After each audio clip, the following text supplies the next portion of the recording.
Good morning, good morning, good morning. It is Thursday, the 14th of August, 2025. Welcome to the show. I'm Graham Hughes. This is Morning Brew on Politics Social. If you'd like to join our friends in the chat here, along with Lost Missionary and Diz and Saz and Pete's Music and Martin Harrow and Viper Scott and Dave Skelly and others, all you need to do is hit the subscribe button and wait for a minute and you'll be able to join in with the chat. So we're going to be talking about a little bit about Zelensky coming to London today. We're going to kick off. We're going to talk about some other things as well that are actually happening around the country and around the world. So if you'd like to, add something into the chat that, a news story that you've seen today that you'd like to discuss, jump in there. First of all, we'll just talk about, set the scene. There is going to be a meeting between Volodymyr Zelensky and Keir Starmer at number 10 Downing Street. This is deliberately timed 24 hours before Donald Trump meets Vladimir Putin in Alaska tomorrow. The Ukrainian flag has already been raised above Downing Street, a symbolic signal to both domestic audiences and also to the imperialist scum in Moscow. This is a public display of UK-Ukraine solidarity, and it reassures Kyiv that London supports a lasting ceasefire, not a hasty deal, scribbled on the back of a cigarette packet that trades away Ukrainian territory. And it reinforces the European position that Ukraine must be at the table for any territorial or security agreement. We're not having another Munich meeting over Czechoslovakia, like what happened between Hitler and Chamberlain in 1938, in which vast swathes of Czechoslovakia were given away to the Nazis, in the hope that if you give them this, they won't take any more. They ended up taking all of Czechoslovakia, and then they took Poland, and then they took France and Belgium and Netherlands. And Hungary. Hungary came in on the side of the Nazis in World War II. Don't forget that. It's worth remembering. Yeah, thanks for that, Hungary. Oh, and who's your leader now? Oh. Not that I blame the country itself. I'm blaming the leaders. But, it seems that certain countries around the world just love being told what to do. I think it's a bit of a kink, They love it when their children are rounded up and sent to a camp somewhere. They love that for saying the wrong thing on the internet. So we can expect handshakes on the doorstep and formal arrival photos and the joint press appearance this morning. And the heavy emphasis on symbolism, the unity of the West, despite Trump, Putin being the only ones in the room tomorrow. And this could be a possible turning point in the war. I'm not getting too excited. I'm really not. I'm like, yeah, maybe. But Trump's an idiot. He is also, a guy who cavorts around with paedophiles, convicted paedophiles. And so he's also a man who's been found adjudicated to have committed rape by a judge and, well, not a judge, by a jury in a civil trial, in a courtroom, I should say, a courtroom. He's been adjudicated in a courtroom to be a sexual assaulter. And Putin kills all of his enemies by throwing them out of windows and blowing them up in planes. These are two brutal, evil, fucked up men who are in charge of far too much. I don't think that either of them should be in charge of anything. I think they should be put in straitjackets and thrown in a padded cell. In fact, no, not a padded cell. That's too kind. A spiky cell. A cell with spikes on the inside. That'd be nice. So, Ukraine, don't forget, when we talk about Ukraine not being included in these talks in Alaska, it's not just Ukraine that's excluded. It's Europe as well. Europe is excluded. The whole continent, the whole of our continent is excluded from these talks between a country of Asia and a country of North America. How does that work? How do you work that out when it's Europe that's under attack? And there are fears that Trump might cut a deal directly with Putin without Kyiv's consent, without the consent of anyone here in Europe. And Starmer is showing that he is part of the coalition of the willing, a group of mostly European states who are ready to supply Ukraine with military support, potentially including troops. If a ceasefire is agreed, I don't think we need troops. I think we just need to get some planes from the air forces of Britain, Germany, France, Spain, whoever wants to join in, and just bomb the shit out of the front line positions of the Russians. One night later this month, just bomb the shit out of it. In fact, do it tonight. That could be a nice backdrop to the conversation tomorrow. Oh, I hear you got no troops left. Interesting that. Because Zelensky has been constantly warning against territorial swaps. What's there to swap? Ukraine has no territorial ambition over Russia. It literally does not want part of Russia. It has invaded Russia, but that was more to show that they could and to put the willies up, the Russians. But they don't want Russia. Who would want Russia? I mean, seriously, like, who would want Russia? It's not the nicest of places to live. Anyway, so and the Ukrainian constitution forbids ceding land to any foreign and hostile imperialist invader like Russia. So it's not just Zelensky saying no; it's the constitution of his country and the parliament of his country saying no. The people of his country saying no, and the reality, the sort of the political and the military reality of all this is, if he gives up the Donbass, that really, or any coastal areas, it will cripple Ukraine's long-term security. It just will. So, statements have already been made about a viable chance of a ceasefire, but it must be lasting and guaranteed by credible security. And that's one of the issues that we've had. We've had before the invasion, there was talk of the Russians standing down, and they broke every agreement they made. Russia has broken every agreement, including the Budapest Agreement, in which they said that they would not invade Ukraine if Ukraine gave up all of its nuclear weapons. When you get these apologists for slaughter, these apologists for rape and barbarism, who say, "Oh, it's Ukraine's fault. It's NATO's fault. I blame NATO because NATO was aggressively expanding." It's not like NATO is a military force that is actively expanding through military force. No. It's an agreement to use your pool of military support if one of the 32 countries in NATO gets invaded by somebody else. Say Russia, I don't know. One of the few countries left in the world that just, doesn't seem to be big enough for its own breaches.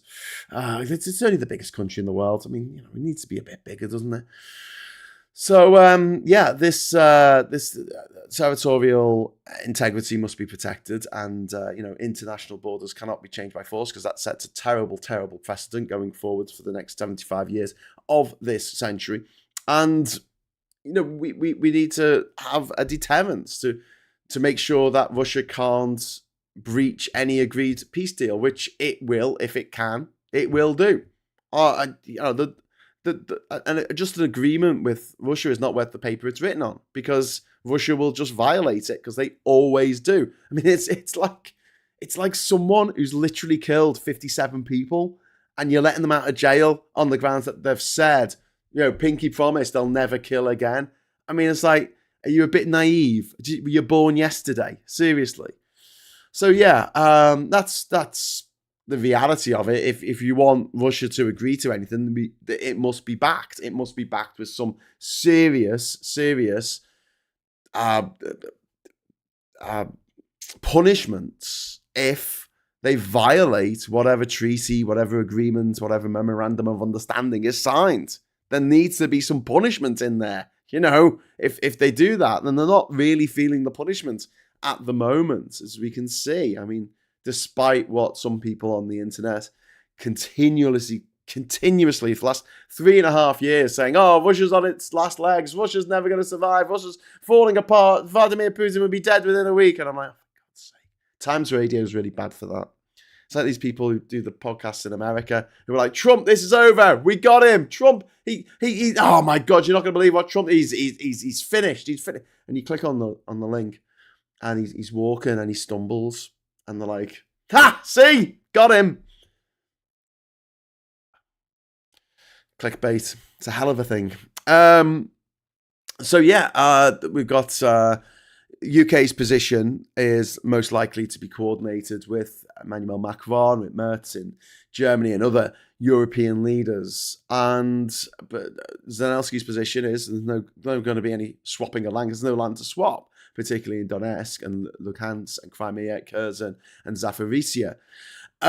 He's arguing that ceding that these areas will invite future Russian attacks, and he's absolutely right. Not just against Ukraine, but also, as we've discussed before, against Moldova, Latvia, Lithuania, Estonia, other places that Vladimir Putin has his eye on, including the corridor between Russia major and the little exclave of Kaliningrad on the Baltic Sea. So there was a virtual meeting yesterday between Zelensky, Trump, Macron, Starmer, Merz, and others. Trump claimed his goal is to obtain a ceasefire, but the man's a fucking liar. So, you know, he's reportedly agreed to no discussion of territorial issues without the Ukrainian president present. Or, you know, just Ukraine present in general. And he said there will be some very severe consequences. This is the headline on some of the newspapers, which we'll get to in a moment, for Russia if no deal is reached, but he didn't really specify what. He's too busy fomenting civil war in his own country. I don't really think he gives a toss about what's happening in Ukraine and Russia. And Donald Tusk of Poland has said, one can't trust Russia, and he's absolutely right, because of their track record of breaking any pact or bond or treaty or bit of trust that's ever been given them in the last 25 years since Putin became leader. They've broken it all. They've broken every single promise at every single level. And we know what Putin does to his political enemies. We know what he does to his political friends. Throws them out of windows, blows them up in planes, murders them brutally, gives them a Novichok sandwich, gives them a polonium-laced bit of sushi to eat. He's a monster. The man is an absolute monster. The man has commissioned the deaths of, sanctioned the deaths of Russians living here in the UK, and in the process killed a British citizen, Dawn Sturgis. Her name doesn't get mentioned hardly ever, which is insane. Where if it had been another hostile foreign state, say if it had been a foreign state in the Middle East, say it had been Libya, that had sent over agents of Libya who had killed an innocent bystander, a British bystander on British soil, I'm sure that the tabloids would never shut up about it. But because the tabloids all went to school with the sons of and daughters of Russian oligarchs, then, you know, it's not going to happen, is it? We've got the geography here of negotiation. Crimea was annexed in 2014, and to Moscow that's seen as non-negotiable, and I think that should be the punishment for invading. The line should be, well, you know, if you hadn't brutally invaded and murdered all these people in Ukraine, all these innocent women and children who you've brutally murdered, then, yeah, we could have discussed the future of Crimea and had a free and fair referendum to decide what the people of Crimea wanted. But no, we're not going to do that now because you've fucked up. And this is the deal. Get all your troops out of Ukraine, and that includes Korea tomorrow, or that's it for your army. We're taking them out. We are serious consequences. No more of this fucking sanction bullshit. I'm sick of hearing about sanctions. They don't do anything. They don't achieve anything. It's 3.5 years into this fucking war. Okay? Wake up. Don't do anything. Okay? What you want to do, not just supplying arms to Ukraine, just one night, go out and just bomb the ever-living shit out of those front lines. That's it. All the air forces of Europe, just, you know, one after the other. And Russia does not control the skies above Ukraine. They haven't achieved air supremacy. So they're sitting ducks. They're sitting ducks. Sitting fucks, more like. Anyway, so yeah, the Russia now controls 20% of Ukraine, down from 27% in the spring of 2022. But yeah, they now control 20% of Ukraine, and there's a bit of a stalemate in the south of the country. That they're making slow advances in the east, but I mean, it's like World War One. You know, they're taking it inch by inch. There's no big there's no big grabs happening. There's no big breakthroughs on the Russian lines. They're just not very well supplied. They don't have the armaments that they need. They're relying almost entirely on drone power at the moment. Lost Missionary, welcome to Lone Star. Welcome. You are awesome. You are awesome. So thank you for joining the channel. If someone else would like to join the channel and become an actual member of the channel, all you need to do is hit that join button if you can, if it's available, and get on there, and you'll be able to get access. You should be able to access the Discord server and continue the conversation long after the show has ended. Shitting fucks says Vendetta. I like that. Just bomb the shit out of them because they're just shitting fucks. It's a great chat to be part of.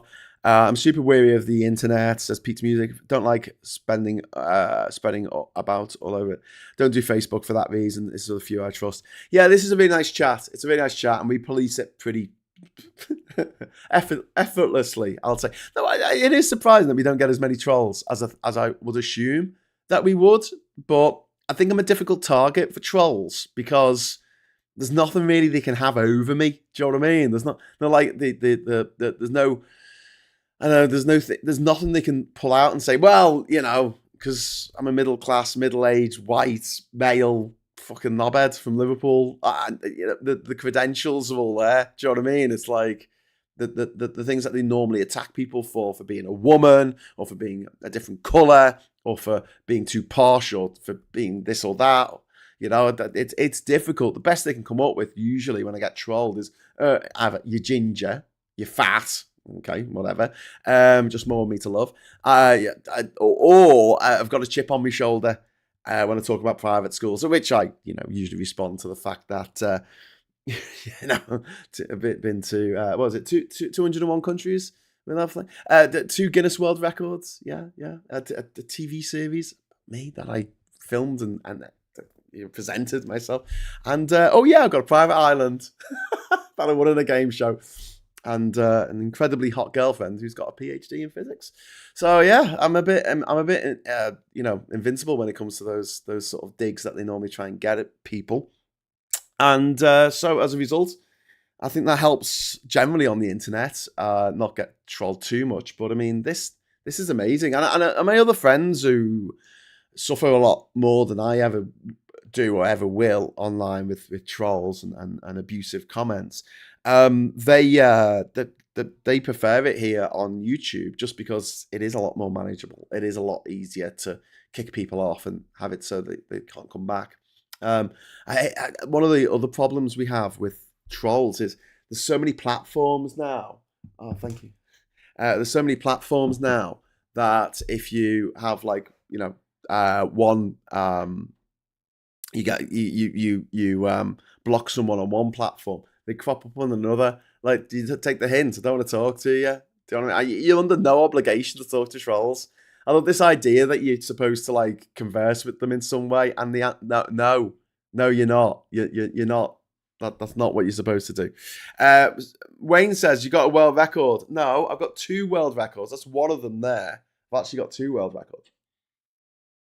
Yeah, how'd you like those smarties? But you are ginger, says Lost Missionary. Yeah, I know.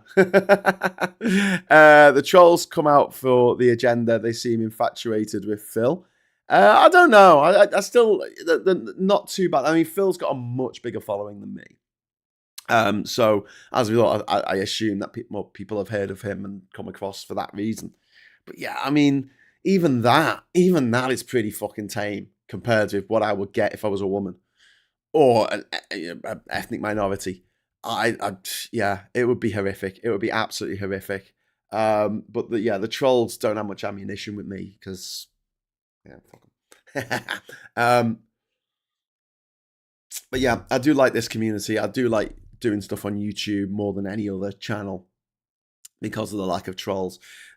Even on TikTok now, on the comments, people can leave pictures on the comments, which is problematic, I think, because it makes things open to abuse. I like the fact that not only is this moderated in real time by YouTube itself, it'll take out certain words. You can't put pictures on it. You can't write a fucking essay. It's not like write a fucking essay. And they've obviously copy and pasted it because there's no way they've sat there for like 2 hours writing this thing about why you're wrong, and why you smell, and why you're stupid. Don't mention AIDS, daddy.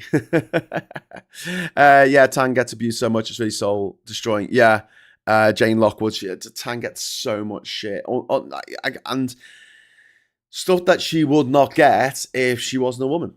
That's as simple as that. Like, it is vile, misogynistic shit that she gets. And it's not just trolls on the right. There's trolls on the left who try and destroy her as well. And it's always the same. It's always the same MO. It's they want her to shut up because they don't want a witty, funny, good-looking woman on the internet to making people laugh and pointing out, dangerous truths of what's happening in the world right now. That's the worst thing that could possibly happen. And I've got to say, I can't talk on behalf of Tan, but from my experience of what the stuff that she shared with us that she gets more abuse from the left. She gets more abuse from the left than she does from the right, which is really, really grim when you think about it, because people on the right, at least they know they're evil. At least they know they're doing the wrong thing. Whereas people on the left tend to think they're doing the right thing. But not always. Not always. She's a smart woman. They hate that, says Roseanne. Yeah, you're absolutely right. People are just like, please stop talking, shut up. And they try and drive people like Tan, like Patsy, like Zoe, off Marina, Gemma, all the friends who they try to drive them off. They try to drive them off the internet. And it takes a lot of mental fortitude to wade through all that shit and come out the other side. Still fighting, still, and I know that some of my friends who get trolled horrifically, it does take a mental toll. It does take a mental toll, and you can try and laugh it off, and it's difficult. I know it's difficult, and I do have to check my privilege on this channel and with what I do, because I am not exposed to that kind of shit. So yeah, I don't get that from the left. Me and Tan will never get on, but going after someone on your side, weird man. Yeah. It's just it's like, I like what you're saying, but you're saying it wrong. And we saw this time and time again when we were fighting against Brexit. Like, not like that, not like that. And it's like, we don't know what's going to work. We don't know what's going to break through, so try it all. Try it all. Like, we have people protesting against Brexit through the means of expressive dance. I didn't knock it, I was just like, well, if it works, brilliant, bring it on. Someone wants to sing a song, let them. If someone wants to mount a protest on a certain day, let them. They say, oh, well, we can't have too many protests. It's like, what? Well, what if only 5 people turn up and then all the newspapers will be like, no one cares about Brexit? And I'm like, why would they? Anyway. So trolling only works when the weak-minded repeat and follow without stepping back from their presenter and thinking. Yeah. Sean says, I hope there's ever an investigation by the government about abuse online. Tan should be listened to. Yeah, that would be a really good thing to happen. I think that needs to happen as well. Andrew says, I get all my political news on YouTube, including Ground News, not newspapers or TV. Ground News is really good. I really recommend Ground News. Also, Too Long Didn't Read, which is really good little snippets of what, and explainers of what's going on.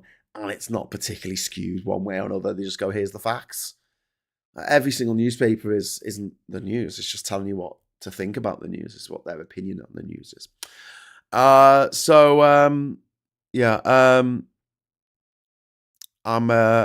Jane says, it's so telling when a lovely trans man was saying he no longer fears getting G-raped, but it was a constant worry in his former life.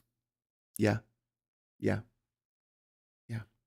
I mean, it is very telling. It is very telling. And the the people out there who are violently anti-trans now, none of them, not one of them mentioned women's only spaces or the trans agenda or any of this bullshit that they come out with now. None of them mentioned it before 2015. You can go through their old social media, their old Twitter feed, go through their old Facebook feed. You will not find a single mention. Not one. Not one. Because they were told that to start to hate trans people by Murdoch and Project 2025, the Heritage Foundation, the Federalist Society, 55 Tufton Street, and J.K. Rowling all got together, and all the billionaires got together. Elon Musk, who his daughter, who's trans, he didn't respond to that very well. I don't know the actual ins and outs of what happened to Graham Linehan, but I can imagine that it was a similar experience. But he's lost contact with his children, and his wife left him because of his transphobia, and now he's got nothing left apart from his transphobia. His career's over. It's in the pits. Like he's never coming back, and all he's got now is to sit on the internet calling anyone who disagrees with him a groomer or a paedophile, because they think that trans people are people. Tana's a threat to Gammon as she's a crosser brief and an attractive independent woman, and they hate it. Yeah, Lost Missionary, you're right. Been watching Tan since lockdown, makes me laugh a few times. After yet another day at the homeless centre, I still don't know if I'm ever going to talk about, how am I going to talk about she's top drawer, says Captain. Yeah, she's brilliant. She's really good at what she does, because she not only tells you what's going on, she makes you laugh while she does it, and it's a fucking talent. And the thing is, this is why all the trolls swarm. It's because they know there's not many people like Tan. There's not many people in this country who can do that, who will do that. Most people will just take the money and either shut up or join the dark side.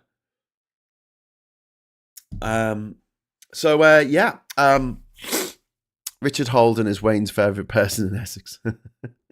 Indeed. Anyway, so just back to this summit tomorrow. The best case scenario from Ukraine's perspective would be an immediate unconditional ceasefire. Russia withdraws from at least some occupied areas and security guarantees for Ukraine. The likeliness is going to be a frozen conflict. Fighting stops, but Russia keeps occupied territories, allowing it to regroup and rearm. That's what Putin wants. That's probably what's going to happen. The land swap deal idea, the Ukraine pressure to cede territory in exchange for a ceasefire that's something that Ukraine would never, accept, I don't think. And then there's the worry about no deal, the talks collapsing and fighting escalating. And why the UK meeting matters today, it's a show of solidarity, and it sends a warning shot to Trump. It says that Europe won't back a sellout peace. I hope. But yeah, there's then the UK's sort of stance here. If the Alaska summit produces a bad deal, Starmer could be criticised for not influencing Trump more forcefully, but then who can influence Trump? And we've got public fatigue with foreign wars. Some say political pressure to push for any ceasefire, even a flawed one. But I don't think that's the case. I think that maybe a few years ago, there were certain people, I'm not going to name who, but were saying peace at any price, but the price of their peace is more wars, because it just rewards countries for invading their neighbours.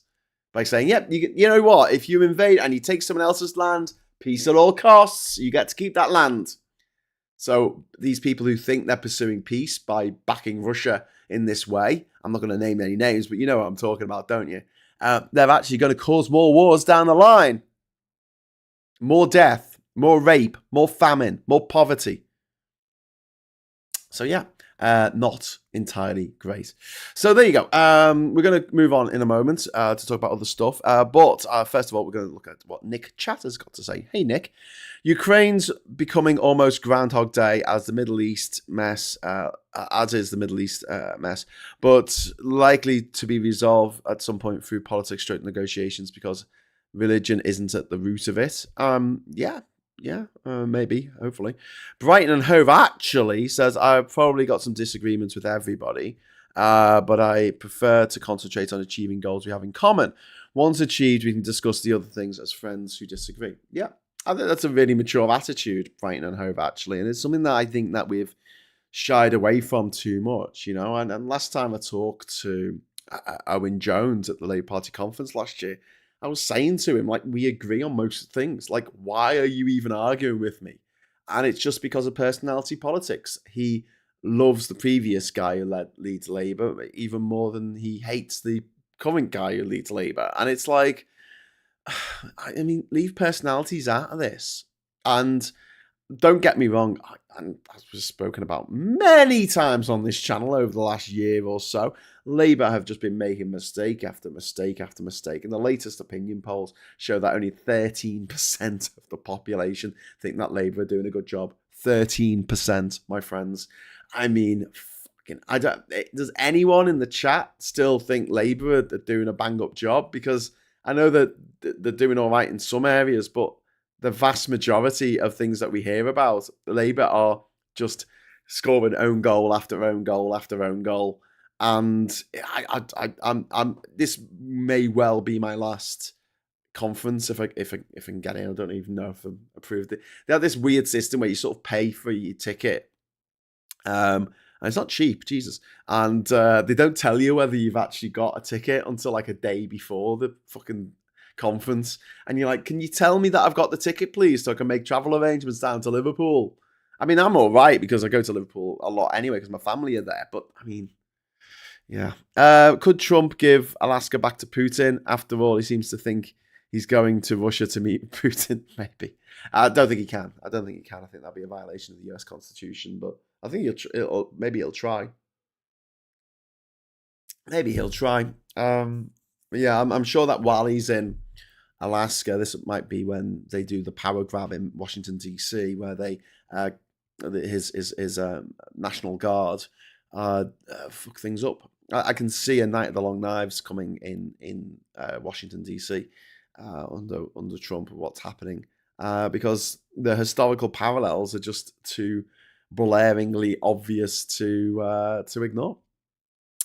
Bowles Kov says, let's be very honest, anything is possible after once Macron and Starmer tells Trump his cozy deal with Putin is rejected. Sarah says, I don't think Labour won the election. I don't think after Labour won the election, I'll be wanting to leave the country for my own safety. Yeah, Sarah. Yeah. And Rachel, if you're watching this, hi, is in the same boat. Like the way that Labour have just gone on this anti-trans agenda, this transphobia trip is just mind-bogglingly stupid, and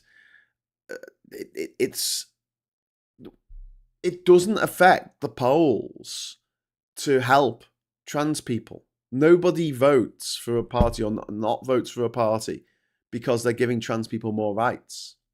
But people will not vote for a party they see as transphobic. And at the moment, Labour look more transphobic than the Tories. That's really not a good look. Lost Missionary says, Colin, I think the biggest own goal is having a massive majority and not changing major things and letting the narrative of 14 years carry on. Yeah. I mean, now's the time to shake things up. And they're not. Everything they've done is piecemeal. Everything they've done is a bit, tinkering around the edges instead of the wholesale change that the nation wanted. And they have the power to do it now. They'll never have this power again. They'll never have this power again. They might not even have a majority in a few years' time in the election. Okay, so, or after the election. So let's say, right, Labour, your time is now. If you are going to make things better for future generations, you need to strike first, hit fast, no mercy. It's hard, no mercy. Ukraine can never give up Crimea, which is their guarantee to the Black Sea trading their exports. Well, they do have Odessa at the moment, but obviously Putin's got his eye on Odessa as well. But no, they do have another port. Really grim. Chat, help Graham smack that like button, chat. Yes. Also, let's do a quick goal. Should we do a quick goal? Because no super chats in at the moment. Let's see if we can get just a couple of super chats. All the colours. I'll give you 30 minutes. There you go. I'll do a longer show. If we get some supers in, I'll do a longer show. There we go. Might do a show tonight, actually. Maybe that's what I should have said. I'll do a show tonight. Let's get some super chatting. Oh, there you go. That was quick. Feed the algorithm and feed Graham. Thank you very much, Paul. Yeah, thank you for the super chat. Put 50p in the idiot. But Graham, what is Sir Keir to do if he cannot get his free Arsenal tickets? Starmer nailed his reform-like colours to the mast with those red lines last year. Made it crystal clear who he's really courting. Colin says, my daughter's partner is a trans woman. I heard one family member deliberately misgender her. That's really disgraceful, Colin. And people doing that on purpose just to be horrible is just horrible. I wish people would just grow the fuck up. Colin, thank you very much for the £2 super chat as well. It's very kind of you. The only way forward for Labour is to accelerate PR and hope to retain some sort of control that way, says Lost Missionary. Well, I mean, there's that as well, but they need a reset. They need to reset and rethink how they do all this, and they can do this autumn. They need to have a bold, transformative budget. A transformative budget. And by the way, some good news. Just have we talked about Ukraine enough? Yeah, I think we have. Starmer has one job today to make it clear that the UK won't sign off on appeasement. Okay, so let's just talk about some good news that's come through from Ford. Anti-Semite, bit of a Nazi. Not Henry Ford himself, but the car company Ford has started making modular EVs. Now, this is something you can do with EVs that you can't do with an internal combustion engine. You could never make a production line. It's completely different, okay? And now for something completely different. Big foot comes down.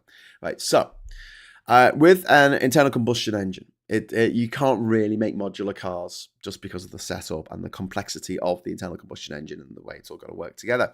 But you can make modular cars that are EVs because it's plug and play, isn't it? You put the motor, the engine, in the front of the car with some batteries, and then you put some batteries in the back, and then you have the middle bit, and then you can plug those three modular parts together, and it's electrical.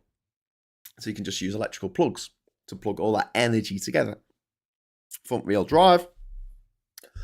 Happy days, right? Oh, we've got another chat coming from Viper Scott. Thank you very much for the £5 super chat. Just to fund the swear jar, Graham. Oh, thank you. We've got the swear jar here. There's the swear jar. The swear jar. We haven't done it. Me and Tan haven't done a swear jar now for over 18 months. Sorry, I went out of focus there. Focus. True peak done for. So anyway, so what Ford have worked out is how to produce the front of a car, the middle of a car, and the back end of a car on 3 different production lines, and then they assemble it at the end. They just plug them all together, essentially. It's a bit more complicated than that, but they rivet them all together at the end of the process. So it means that you're not doing an entire car at a time where you're assembling it in the assembly plant, and it's a really slow process compared with doing it in a modular way, right? Why is Graham telling us about this? What's so game-changing about it? Here's the game changer, right? They'll be able to put an electric car together cheaper than an internal combustion engine car was ever put together. And therefore, we are going to see that moment pretty soon, because it's going to be a few years before this idea filters through to other car manufacturers and even Ford plants around the world. But once it does, you're going to see a drop in price for EVs that you are not going to believe. It is going to make your head spin. It's going to be like when DVD players first came out, they were £2,000. I'm not kidding. They were £2,000. And within a few years, they were 27 quid. Like, it was £2,000, £27. And it was just like, wow. Because the manufacture of DVD players, I mean, remember DVD players used to be the size of a VCR, VHS player? Well, why was that? Well, because people were used to VCRs.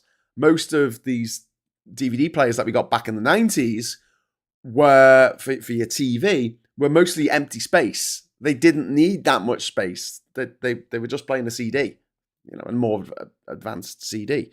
So they only needed to be tiny. And now they are. You buy a Blu-ray player, it's tiny, it's just a little tiny. Anyway, you're going to see the price of EVs come down massively because there's a new way of producing cars now, which is going to be great because I hate oil. I hate the oil companies. I hate everyone involved in the carbonaceous slime organizations, cartels, criminal enterprises, because of what they've done to this planet and what they've done to the people of this planet, what they've done to the people living in Port Harcourt in Nigeria, what they've done to people living in areas of Angola and Libya and what Saudi Arabia has done around the world through its oil money. Ms. Paula Thomas, thank you very much for the £5 super chat. I'm lucky my nephew comes around occasionally. He's 6'6" tall and built to it.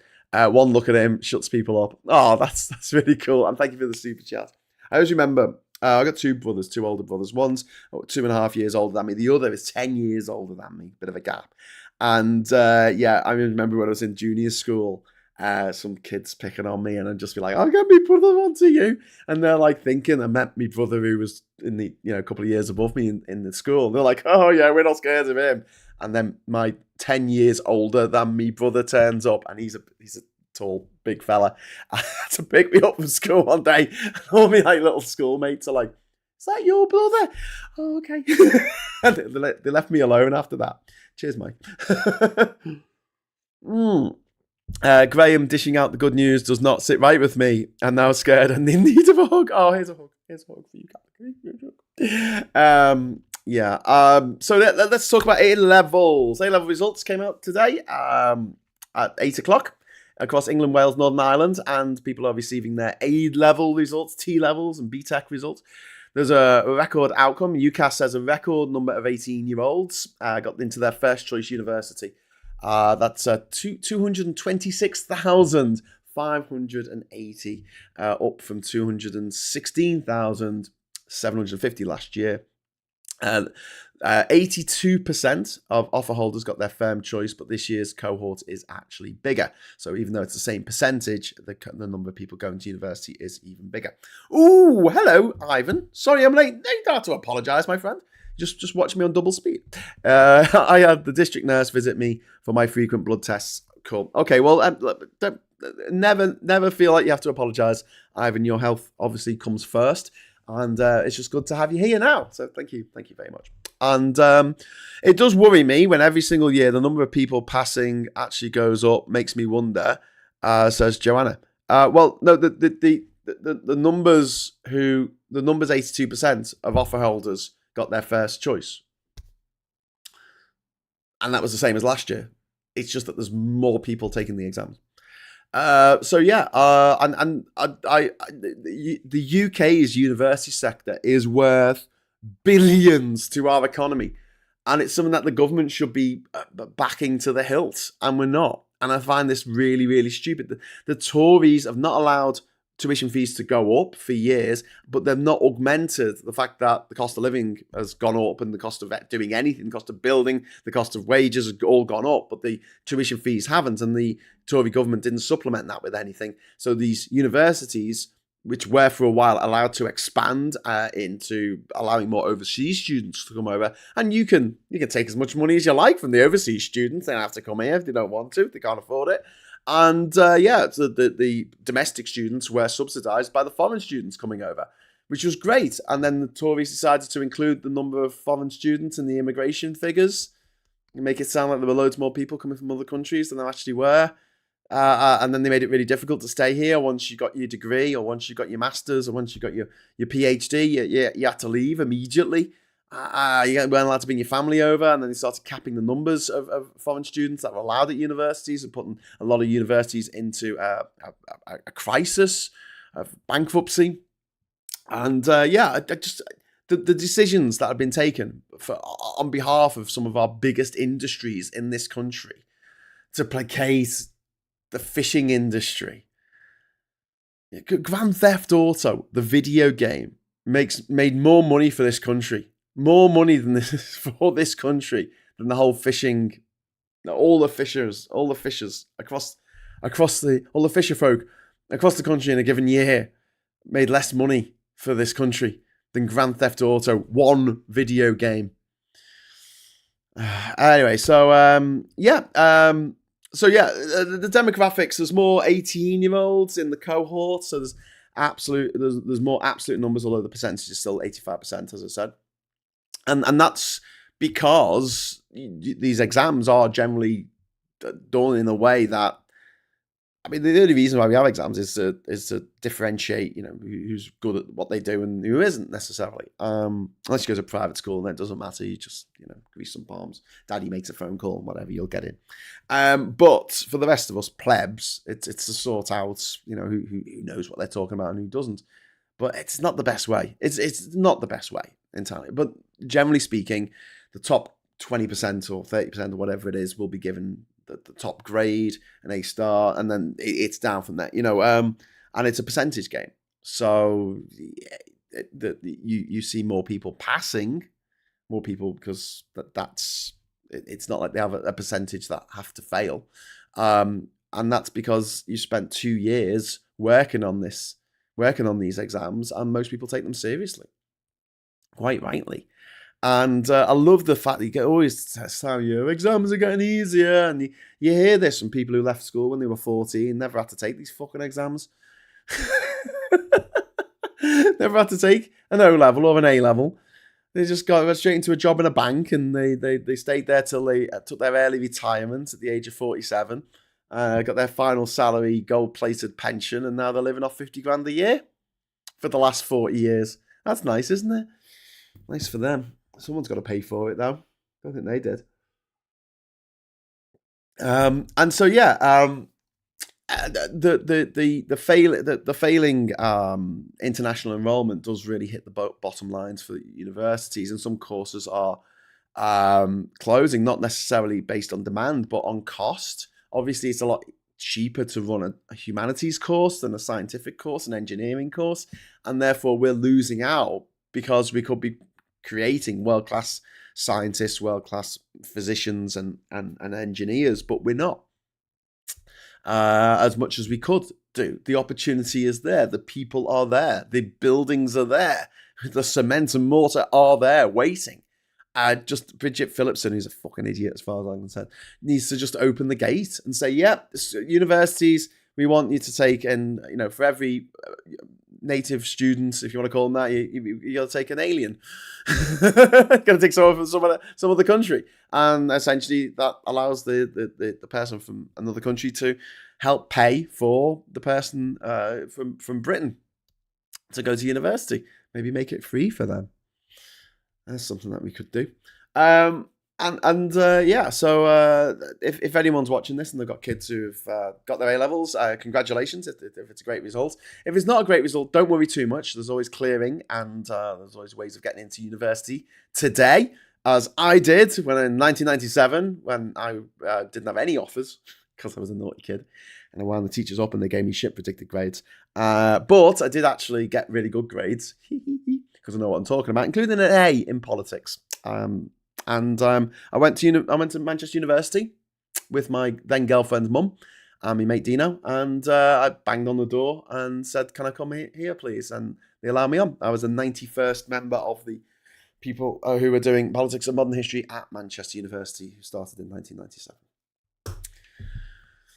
Literally had an interview there and then, and they were like, "You really like the cut of your jib," and they let me in. So yeah, the hope springs eternal. There's always claiming, and we should talk about the post-pandemic adjustments, and it seems to have filtered through now that we're kind of back on an even keel, which is good, but we still need to have in our mind that the stress, the mental stress that COVID put on a lot of students, a lot of kids were completely derailed in their academic career because of COVID, because of the lockdowns, and I think that that particular cohort going forward should be given special dispensation when going for jobs and things like that, because they had to put up with shit that no other generations had to put up with. So there you go. That's just about the A-level results. Cue pictures on the newspapers tomorrow of beautiful young women opening their A-level results on the front covers of certain newspapers. I guarantee it. Not to sound snobby, but I do feel a degree is no longer the same value it used to have. That does sound snobby, but I disagree. I think that I disagree. I disagree. I disagree with you dissing the degrees. Does that work? Not really. Okay. It matters where you went and what you studied, and it always has. That's never been any different. I know for a fact that if you got a degree in landscape gardening from Manchester Metropolitan University, it would not be seen in the same light as if you got a degree in English from Manchester University. Given another few years and most qualifications will become academic, bad pun intended. Hey, never went to uni, ended up as development director in Sony Liverpool, not a programmer or artist. And that's really cool, Martin. Okay, cool. So do you know Dave Lyons from Lions and Tigers, Martin? Because he works at Sony. He's top. Yeah, I mean, if you know him, you'll know him. You can't not know Dave Lyons. But he's a top bloke. He's a good mate of mine who works at Sony. And also, I've got another mate who used to work at Sony as an artist, but I don't think she works there anymore. That was painful, Graham. Oh, yeah. Was it painful? Should I do the squeaky tank?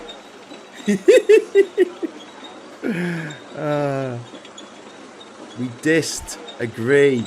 A degree. We degree. Anyway, we've got a super chat in. Thank you for saving me, Ivan. Thank you, sir. £10 super chat. Joanna Hammond, we know that everyone has worth, degree or no degree. People can still be clever, intelligent, talented, and gifted without qualifications. Yeah, you're absolutely right, Ivan. And also, some people with qualifications can be absolute bloody arseholes. But one of the reasons why there is always an anti-intellectual, anti-educational slant to the right wing is because they know that people who have not been educated are ignorant of what's going on in the world because they've not been given the critical faculties to look at things and come to their own conclusions. So they rely on Uncle Rupert Murdoch to do all their thinking for them. And so that's why they don't want people educated. So I do want people educated because I know for a fact that the more people who go to university in this country, more people who go to college in America, which is university, but they call it college, or they call it school, which is really confusing. That we know for a fact that they're more likely to be tolerant and caring and peaceful and left wing. Viper Scott, thank you very much for the £5 super chat. Alistair, that's very kind of you. Graham, my oldest went through COVID lockdowns and he's done good. It was hard at the time. He's looking forward to college after August. Oh, that's brilliant. That's awesome. I was always told degrees main benefit in educating the mind of the students to think, not necessarily the subject. Yes. Yeah, you're right, Paul. Yeah, I believe that as well. It's being able to.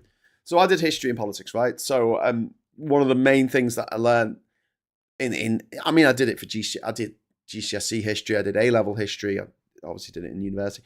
But the main thing that you got to know is that, to go back to my favourite motto of any organisation ever, which is the motto of the Royal Society in London, founded by Robert Hooke and Edmund Halley and others, is on nullus and nullus verba. I think it is. My Latin's a bit rusty, but it essentially means on the word of nobody, on the word of no one. But when you're talking about historical claims of things that happened, the evidence that you need for to assess those claims, it can be physical evidence of what's left over from this particular empire or this particular battle or this particular dynasty. But also, you need to look at as many accounts as you can. I know there's a common refrain that history is written by the victors, and in some cases that's true, but in most cases, it's not necessarily the way things pan out. You sometimes get an account from the other side. You often get an account from the other side. And so if you're looking at a particular thing that happened in history, what is the most useful way of addressing it is you look at someone who was on the, let's say we talk about a battle, someone who was on the winning side, what their account was, someone who was on the losing side and what their account was, and then someone who had no skin in the game, didn't care, just something, a bystander, and what they said happened. And your job as a historian is to look at those accounts. There might be many, many accounts, and try and gauge what actually happened. Because don't forget, you're talking about events that happened hundreds of years ago. But seriously, if there's a crash outside your house and 3 people see it, they'll all give slightly different accounts.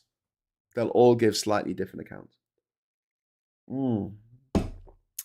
Joanna said the most important thing uni taught for me was how to learn, how to think clearly and critically, how to not take it as fact, always check, always find a reference paper. Yeah, always, always, always on nobody's on no one's word, like on no one person's word. Take anything. Friend of a friend stories, urban legends, as me and Rachel were discussing last night. Edmund Halley was at the same Oxford University as Oxford College as Tim Berners-Lee and Rowan Atkinson. They're not necessarily at the same time. Edmund Halley, who named Halley's Comet is named after Edmund Halley, and he never saw it. It's really fascinating that he never actually saw the comet that he is named after. He just went through the historical records and found that every 76 years there was a record of a comet showing in the sky. And last time it came out, I think, was 1986. It wasn't very bright, it wasn't very clear. But I'm looking forward to seeing it again in 2061. Fucking hell, it comes next year. Wow, I've aged fast now. 2061 is coming around again. And fingers crossed, I'll get to see it. Although we will see. Miss Paula Thomas, £5 super chat. Has anyone noticed that the far right are particularly anti-STEM? It's almost as if they don't want people to assess evidence. They are. And the Trump regime in America, the fascist regime over there, they're taking money out of funding from universities. They're taking money out from people learning. Research grants have been taken away. There was a deaf researcher who had the research grant taken away because they were deaf. They were looking into a cure for deafness, and the Trump administration took away their research grant. RFK Jr. has taken away $500 million to look into mRNA vaccines, which can be modified to change for particular different viruses. And that for me is just, it's disgusting. It's beyond disgusting. It's condemning future generations to a painful and premature death. I mean, they don't care. They're all millionaires. I don't give a shit. The best programmers I work with are self-taught, says Martin Harrow. Courses didn't exist when they started. Bedroom coders didn't recognize limits, approached everything knowing that it could be done somehow. Yeah, Martin, and in the 80s, I mean, that was a big thing. But like the Tory government decided everyone had to do CDT in the 1990s because they didn't have enough programmers. But we didn't learn to program. We didn't learn to code. We we learnt woodwork. I mean, it was so stupid. They just didn't have a good national curriculum for coding. I think Phil did coding in school, but I didn't, because they did it for a bit in the 80s, but then in the 90s they went, "No, we got to do that. We'll do woodwork instead." It's just bonkers. I'm trying to see if did Martin reply to me about Dave Lyons? If he knows Dave, do you know Dave? I don't know if he's responded. I wish there was a way of just clicking on someone's name here and making all of their messages highlight. That would be really, really cool. If we could do that, but we can't, unfortunately, and it's a bit difficult reading through. And they've made it even harder by giving everyone their stupid bloody internet handle rather than their actual name that they choose to use. I'm one of those bedroom programmers from the 80s, 6502 assembler for the Commodore 64 demo scene. Unclean Wheat says, I was in the comp, my school didn't teach code. They even removed ICT for a year. Absolutely bonkers. Phil did codeine in school. Yeah, he did. He did a lot of codeine. Crushed it up. Snorted it. Lovely. Trip says, some fella called Gestat, I think, did experiments on how memories can change and alter with time, context, chemistry, language, and elicit completely different recall of the same stored data. Yeah. That's why I film everything, you know. I think I've filmed most things that I've been up to since January 2002. There's a lot of filming. I didn't film as much as possibly I should have done when I was on Ginger Island for 3 years. I took a lot of photographs, but I didn't film as much as I possibly should have. Of life on a tropical island. I kind of thought it would be boring, but then looking back, I wish I'd kind of done it now. I have a HND in STEM, but I'm in limbo, not having a degree. I don't fit into the apprentice levels. That's a bit shit, Sean. I don't know what advice to give you there, mate, but I hope you can sort something out. Mr. Tisk says, bet from experience, if a subject taken off a timetable, it was related to staffing issues. No, it's not that we didn't do technology. It was lumped in with craft and design. There should have been a separate subject, IT. You know, you learn IT, and that involves coding. You know, we should have been doing coding at the time, but we weren't. Di Stanton, thank you very much for the £10 super chat. It's very kind of you. We should start referring to the USA as Lower Canada just to piss off MAGA. That's a good idea. I like that. So in Lower Canada today, Codeine is a great song. Tempted Trampled by Turtles, great song. Can't imagine Phil singing it though. What else have we got here? Talking about IT. BBC Micro was my introduction to computing. Basic. Was it 10? Right, you are a knob. 20. Repeat. Was it? And then 30. Go to 10. Was that it? Was that? I don't even think you had to do that, was it? It was just 10. Type. Was it type? And then you put it in inverted commas. You are a knob. 20, go to 10. Enter. And you just have that coming up. Knob. That's about my extent of my coding skills on the Spectrum ZX81. Started on Pascal, worked my way through Basic and now programming fourth. All in all, it's been fun. I have a HNC in Comp Studies and another in Comp Science as Captain Coconut. I got forced into graphic design at GCSE. The computer programming course was full.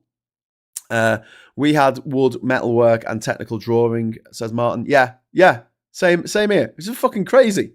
We didn't do any coding at all in school. I did a bit of coding at home. I wish I'd gone into it more. I wish I'd sort of picked it up, but I was too busy playing Lemmings and Doom and stuff.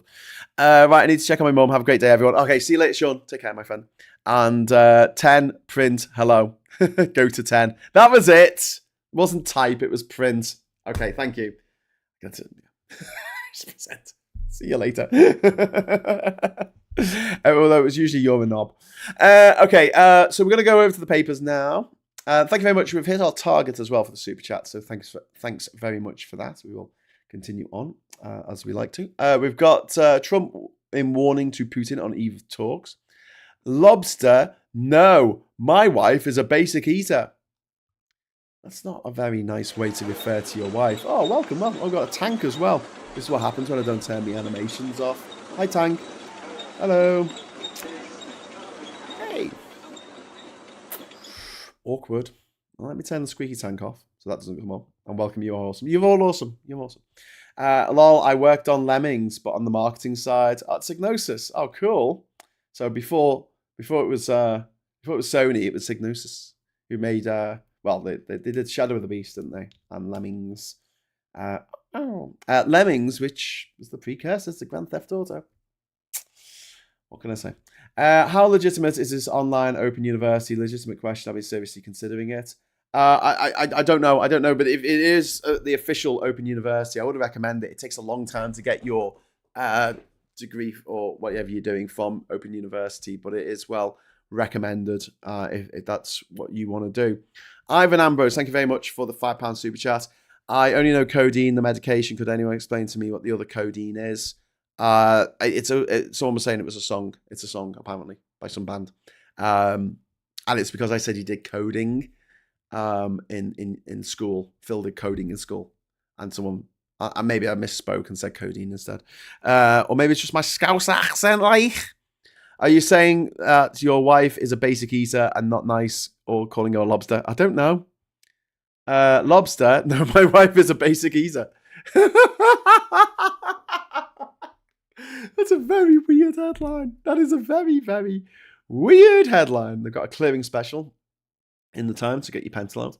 Trump in warning to Putin on Eva Talks. I've read that. And then rescue plan if universities collapse. Students at universities that go bust could be helped to find new courses through a bespoke clearing system. This shouldn't have to happen. Universities should not be going bust. It should be they should be booming. They should be booming in this country. The Fight House. So Trump is going to host a UFC brawl on the White House lawn.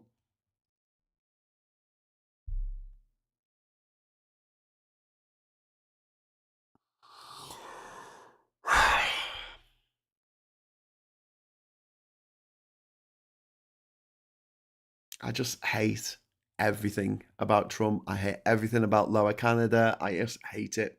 I hate it so much. It's like they're just doing it to wind me up now. So he's going to have a blood sport on the White House lawn. Great.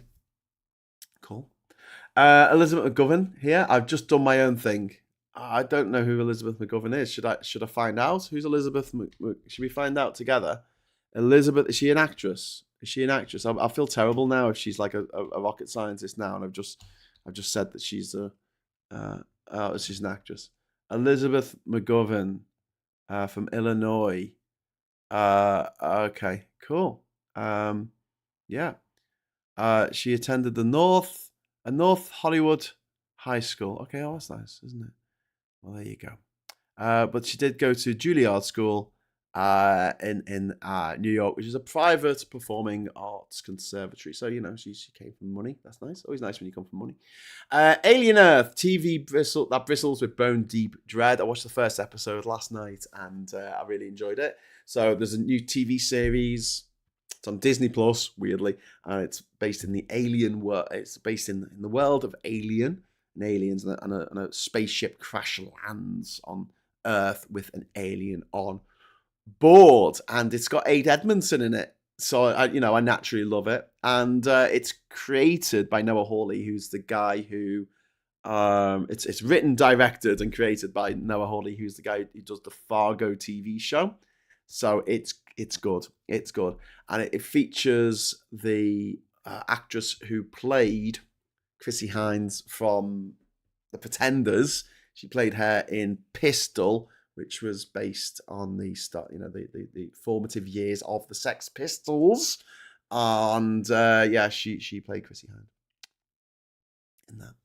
But she's got a fringe. She's got this, those fringes that are really, really like up here, like a fringe. Don't know who made that decision. Anyway, Trump warns Putin faces severe consequences if no truce agreed. Threat issued after talks with European leaders before Alaska summit. And then we've got UK may scrap equality pledge. on foreign aid. This isn't good news. Ministers are considering scrapping a commitment to spend 80% of foreign aid on projects that include work to support gender equality.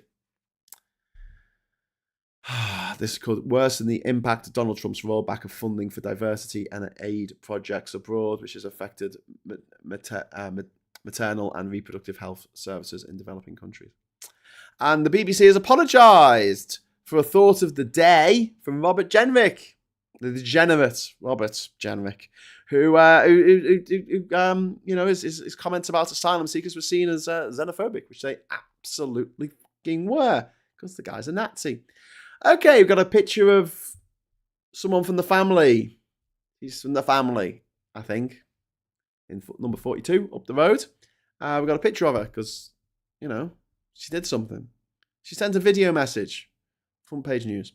Arena Bomber's brother on 3 murder bid charges. Plotter accused of attempting to kill jail guards in cooking oil attack. Jesus Christ. So he's been accused of trying to kill his guards. That's really grim there. And he helped his brother plot the 2017 Manchester Arena blast. Not a big fan of solitary confinement, but sometimes it might have to happen. Here's the Daily Highlight. Now, how awful can one newspaper be? Let's have a look. How numerology transformed my unhappy life. So there's a bit of Brew at the top there for the purveyors and lovers of Brew. We've got BBC climbs down over xenophobe slur on top Tory. Corporation bots apologise to Robert Jenrick after thought of the day attack on article he wrote for Mail on Sunday. No, what he wrote was xenophobic and they shouldn't be climbing down at all. And then we've got privately educated Sharon Davis there, who might be a man, I don't know. But he's saying that he's a woman's right champion and he's set for a peerage, apparently. A swimming star who came second in a swimming race against to one other country. And then we've got on the front page of the Tory graph, let's have a look how awful this is. We've got another Nepo baby. Hello. So this is this is Kelly Cates, Kenny Dalglish's daughter, who went to Merchant Taylor's School for Girls in Crosby, north of Liverpool, and privately educated, of course.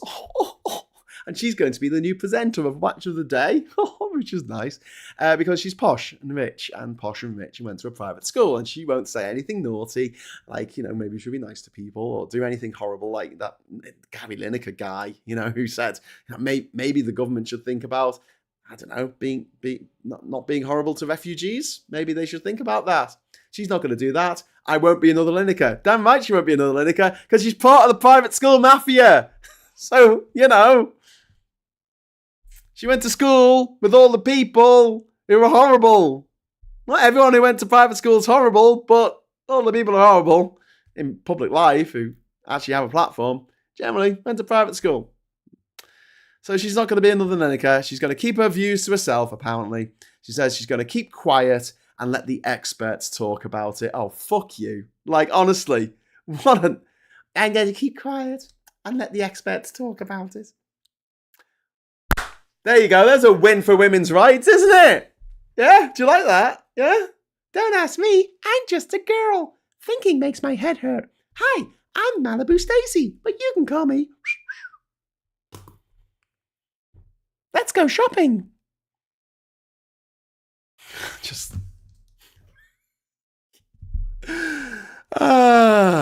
So anyway, she's not going to be presenting Match of the Day and letting the experts do the talking. Trump to offer Putin minerals for peace. The Trump US president will propose money-making opportunities to bring end to the war. Shops shouldn't put expensive items out front, says Labour. Labour told shopkeepers to place high-value items close to store registers, not to place high-value items close to store registers in an attempt to stop shoplifting. Shoplifting, something that Amazon doesn't have to worry about. Another thing that Amazon doesn't have to worry about, along with business rates and things like that. Should we be taxing Amazon at twice the rates that we tax every other company in the country that are trying to work out of a shop? Yes, we should. Because they don't have to put up with shoplifters. They don't have to pay shitloads in business rates to have a property in the city centre. Ms. Paula Thomas, thank you very much. More rewards for the gender crits from this government. Yeah, Paula. That's exactly what they are. Privately educated gender crits, don't forget as well. In her case, in Sharon's case, she's very posh. Very posh. She lives behind a wall. She lives behind a very tall wall. And she looks over now and again. She goes, I don't like these plebs. And she goes back behind the wall. Ivan, thank you very much for the £5 super chat. The Open University is the only possible option for housebound people like me. Yep, and it's good. Like I've got friends who've got degrees and MAs and MScs and also PhDs from Open Universities. Open University, it takes a long time. It can take 10 years to get a PhD, but it's doable. It is doable. Maybe even more than 10 years. Jesus. Rayner pushed for workers' rights. Right to down tools in the heat wave. Yes, we spoke about this yesterday. Good. Public misled about NHS waiting lists. Radio 4 pulls show after generic tribe. Stalker, pastor man killed by teenagers, and UK has lower living standards than Italy. Well, that's no surprise. We Brexited, didn't we? They're still in the EU, so they still have loads of money. We don't. Anyway, so there you go. We'll leave those privately educated people behind. We'll go over to the newspaper. A-level students who missed grades face clearing battle due to smartest cohort in years. Well, I mean, the percentage of people getting their first choice is the same as it was last year. But yeah, people are getting smarter because they're getting more educated, which is quite right because people are spending more time in school. When our parents were in school, loads of people left school at 14 without any qualifications or with half an O level. When I was in school, loads of people left school at 16. Now you can't leave school till you're 18. So obviously, like more people are going to be better educated and going to be smarter than ever before because they've been more educated. That makes sense, right? Right? Protect Ukraine from bluffing Putin. Zelensky urges Trump. Yeah, good luck with that though. Daily Express, senior Tory in shocking Calais camp knife threat. Maybe they knew who he was. Don't put high value goods at front of stores, which we just discussed on another paper, and model Ellie over the moon joining Strictly. So Strictly is trying to do its penance for being a cesspit of bullying and sexual abuse, and they're trying to bring people in from different disabilities, and they've had deaf contestants in the past, and now the last year I think they had a blind contestant. I think that was last year, comedian from Liverpool, and McCausland. I forgot his name now. Shit, that's bad. And now they've got their first contestant who has Down syndrome, which is fantastic. I mean, it's great for equality, great for us seeing visible disabilities being portrayed on the TV. I do have a criticism, though, not related to this story necessarily, but kind of on a tangent. So, well, Strictly is broadcast live on the BBC. It has subtitles. When you try to watch it an hour later on BBC iPlayer, there are no subtitles, and there won't be any subtitles till the next day. I don't know why they do it like that. Well, that's the way they did it when we watched it. So even when they had a deaf dancer on Strictly, we couldn't actually watch the show unless we watched it live until the next day. So, you know, if you're gonna say that you're being less ableist, BBC, then you can't just talk the talk. Gotta, walk the walk as well, please. Otherwise, it comes a little bit across as tokenism, which I would strongly not recommend. Strongly not recommend. Anyway, I hope Ellie does really well in the TV show. Trump warns severe consequences will follow if Putin refuses to end war. Threat before Alaska summit. Zelensky and Europeans lobby US president. Land swap fears eased. And then we've got what happens next. There will be no surrender. That's what happens next. Europe's leaders stand firm with Ukraine. And someone going, which way? Which way? I like that. What happens next? That way. You can also go forward. You can't go backwards. There's a wall behind you.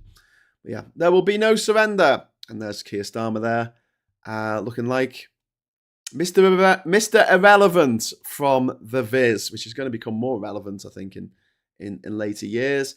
And there's Ellie Goldstein there, makes strictly history as the first contestant with Down syndrome. And Zelensky, Putin is bluffing. He does not want peace.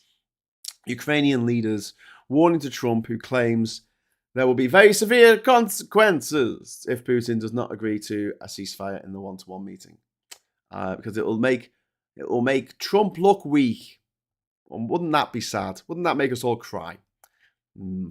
Anyway, Ivan, thank you very much for the £5 super chat. I'm glad I'm only a political person and not a sports person too. I wouldn't handle the horribleness that also goes on in sports. Yeah, it's fair enough, mate. And thank you very much for the super chat. I mean, politics is grubby enough. Yeah. Jeannie says, I had hoped that online courses run like Open University were the normal way to learn by now, ending the constant migration of students looking for digs or work, stay at home until qualified. Yeah, but I mean, look, there's a social side of it as well, which I would recommend. I mean, getting away from your parents, I think, really helps. We have seen a major part of the Generation Z cohort who have gone more right wing because they stayed with their parents during lockdown, and their parents were like, "I hate black people."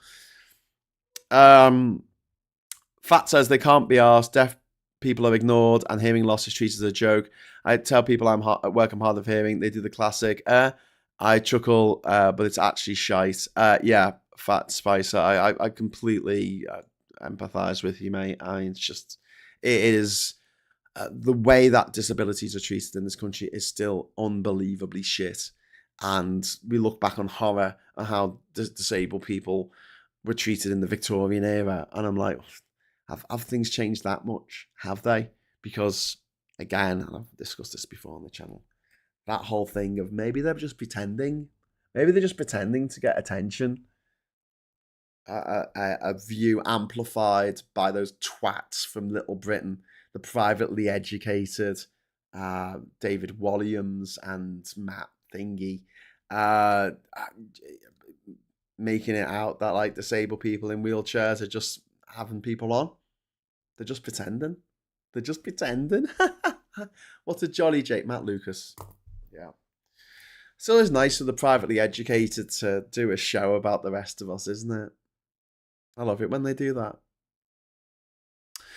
Anyway, I did the Open Uni short taster course on paleontology, which is supposed to take me 4 hours, and in the end took less than an hour to complete. 96% to correct too, apparently. Well done, Well Angry Pagan. That's good. Trump retribution on Putin. Close all Trump golf courses in Russia. Yeah. Martin says, I went through school with only my right ear working. Had an op at 30 and cleared it up. Oh, that's great. It's great that you managed to get that sorted. I think we're going to have to look at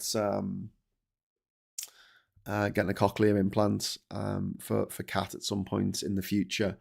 And for adults, you only get it in one side. You don't. The two-sided one is only when you're a child. If you're an adult, you get it in both sides. You get a little plug behind your ear to plug it into. Or whatever it is, a little sensor there. And yeah, it's a bit of a scary process.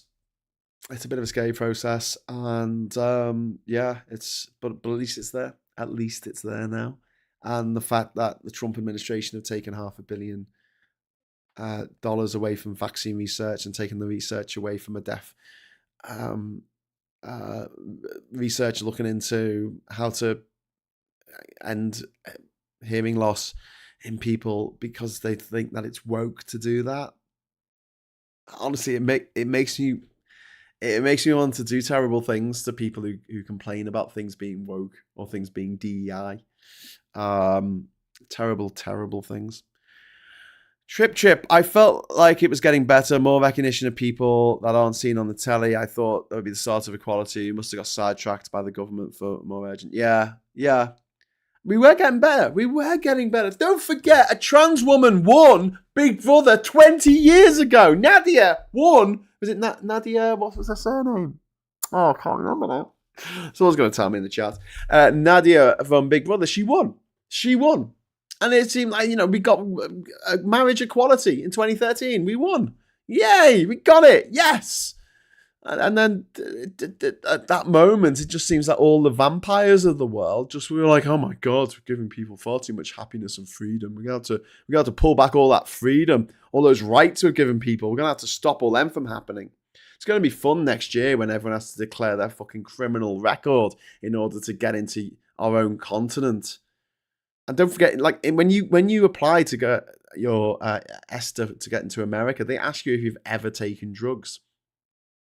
And if you've lied about it and there's a picture of you that emerges of you taking drugs, they can deny you an ESTA for the rest of your life. And that's something that might happen, your electronic travel authorization. That might happen with Europe for a lot of people who are going to be very, very shocked to find out that,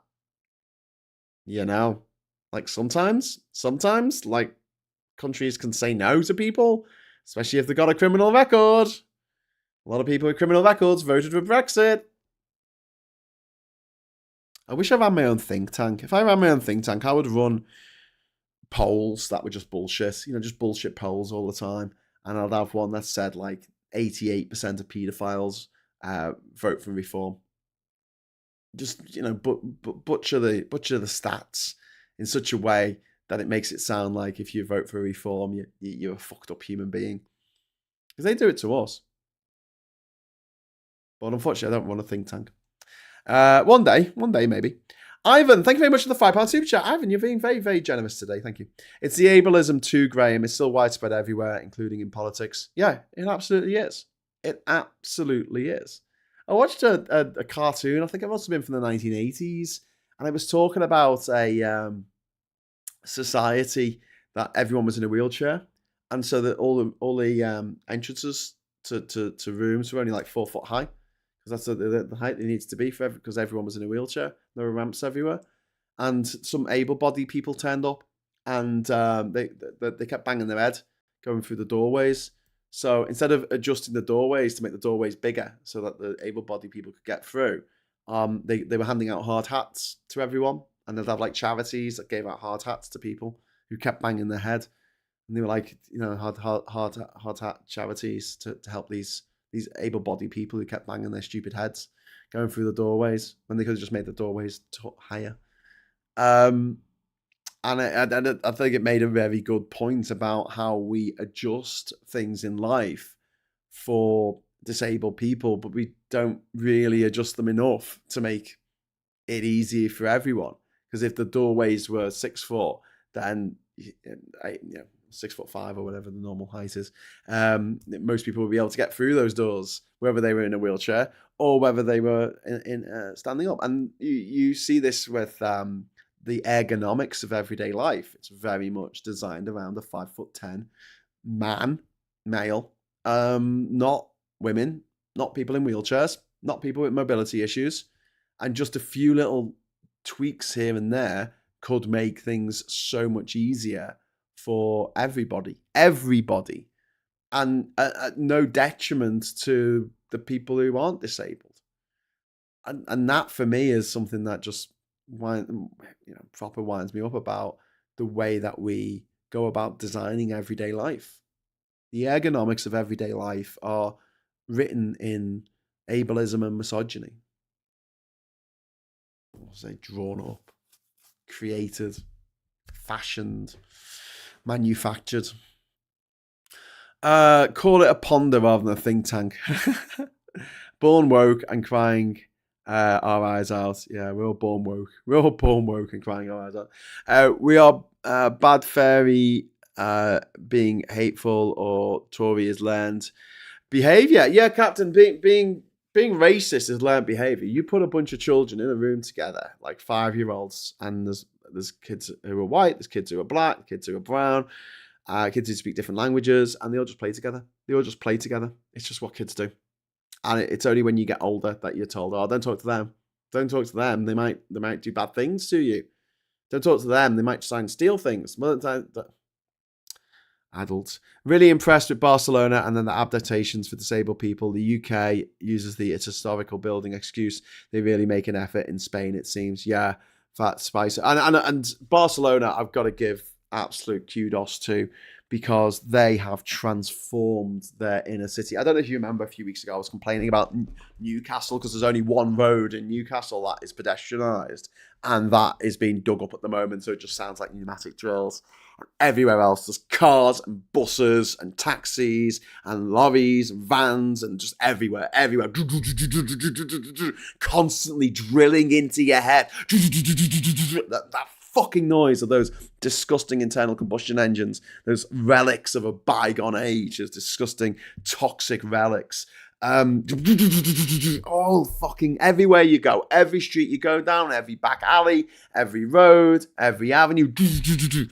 Compare that with Barcelona, where they have pedestrianised so much of the area, especially in the Gothic quarter of the city, and made it accessible, people in wheelchairs, and got rid of the fucking cars. And what they have on a lot of the streets now, in the Gothic quarter where the cathedral is and all that, don't forget, Sagrada Familia, not a cathedral. Not a cathedral. There is a Barcelona cathedral, and that's separate to the Sagrada Familia. Not a cathedral. It's just a big church. But yeah,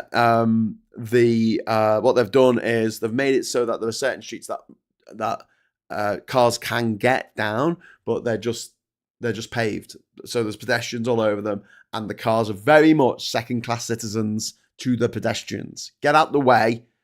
Car pedestrians are standing in. Yeah, and that is the way that it should be. I am sick and tired as a pedestrian of having to play second fiddle, like having to bow down and worship the ground of machines, of soulless machines buzzing up and down, not being allowed to, interrupt their flow. Because if I interrupt the flow of a car, I get beeped at. Oh, how dare you interrupt? Why are you in the road? You shouldn't be in the road. No, the cars shouldn't be on the road. All the streets should be for pedestrians, and cyclists.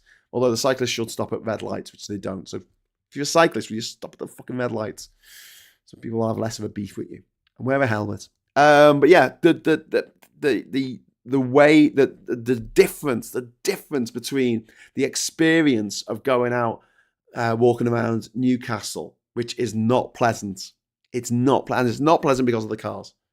Not because of the people. They're lovely. It's not because of the architecture. There's some really lovely architecture in Newcastle. There's some fucking shite as well, but there is a lot of lovely architecture.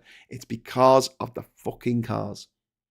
And Barcelona it's a really, really good example of how a city can be. Because once you get rid of the cars, you get cafes, you get restaurants, you get bars with tables outside. You go to Newcastle, try and find yourself a nice place to have a coffee outside on a day like today. Go on, off you pop. Try and find somewhere that doesn't have buses going around in front of it. Go on. You're sitting there trying to have your coffee and a bit of peace, and there's a fucking massive diesel engine right in your face. Drilling into your brain. Honestly, I'm becoming less tolerant of it all as I get older, but I'm sick and tired of having to bow down at the altar of the fucking automobile. They can fuck off. They can stop. They've got someone inside them who is comfortable. They've got air conditioning, right? Or they've got the blower on, if they're cold.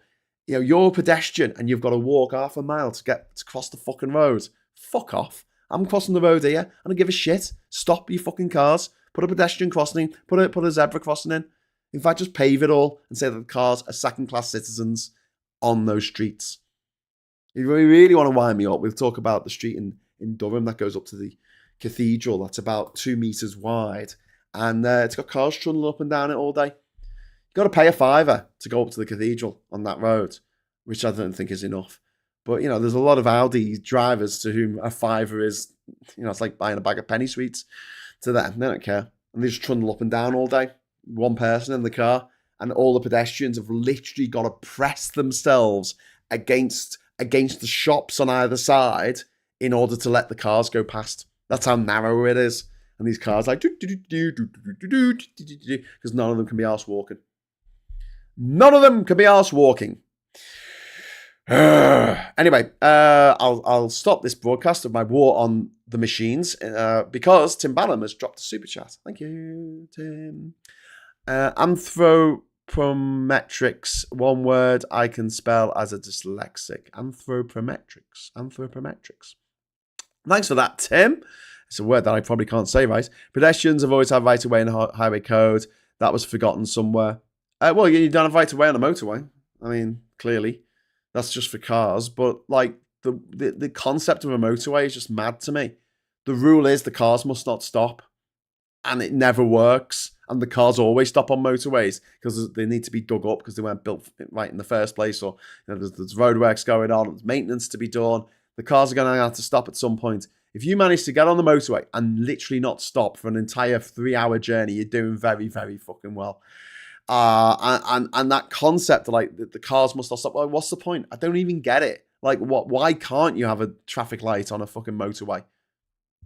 I just don't see the problem with it, but they can't. And what it does is it puts people's lives in danger. Because when you have people whose job it is to work on the motorways, you've got these dickheads going along at 120 miles an hour on the outside lane. And the only thing separating them from people working in the roads is like some little bits of plastic. So that on the ground, these cones, that's the only thing protecting you. Just some cones on the ground. It's going to protect you against the fucking 2.5 ton fucking slab of metal that's doing 120 miles an hour towards you. Come on. No, put fucking traffic lights in there. Teach people to merge. But yeah, I mean, that's bad enough on a motorway, right? There can't be, it's a law. It's a law of the motorways that there can't be traffic lights on a motorway.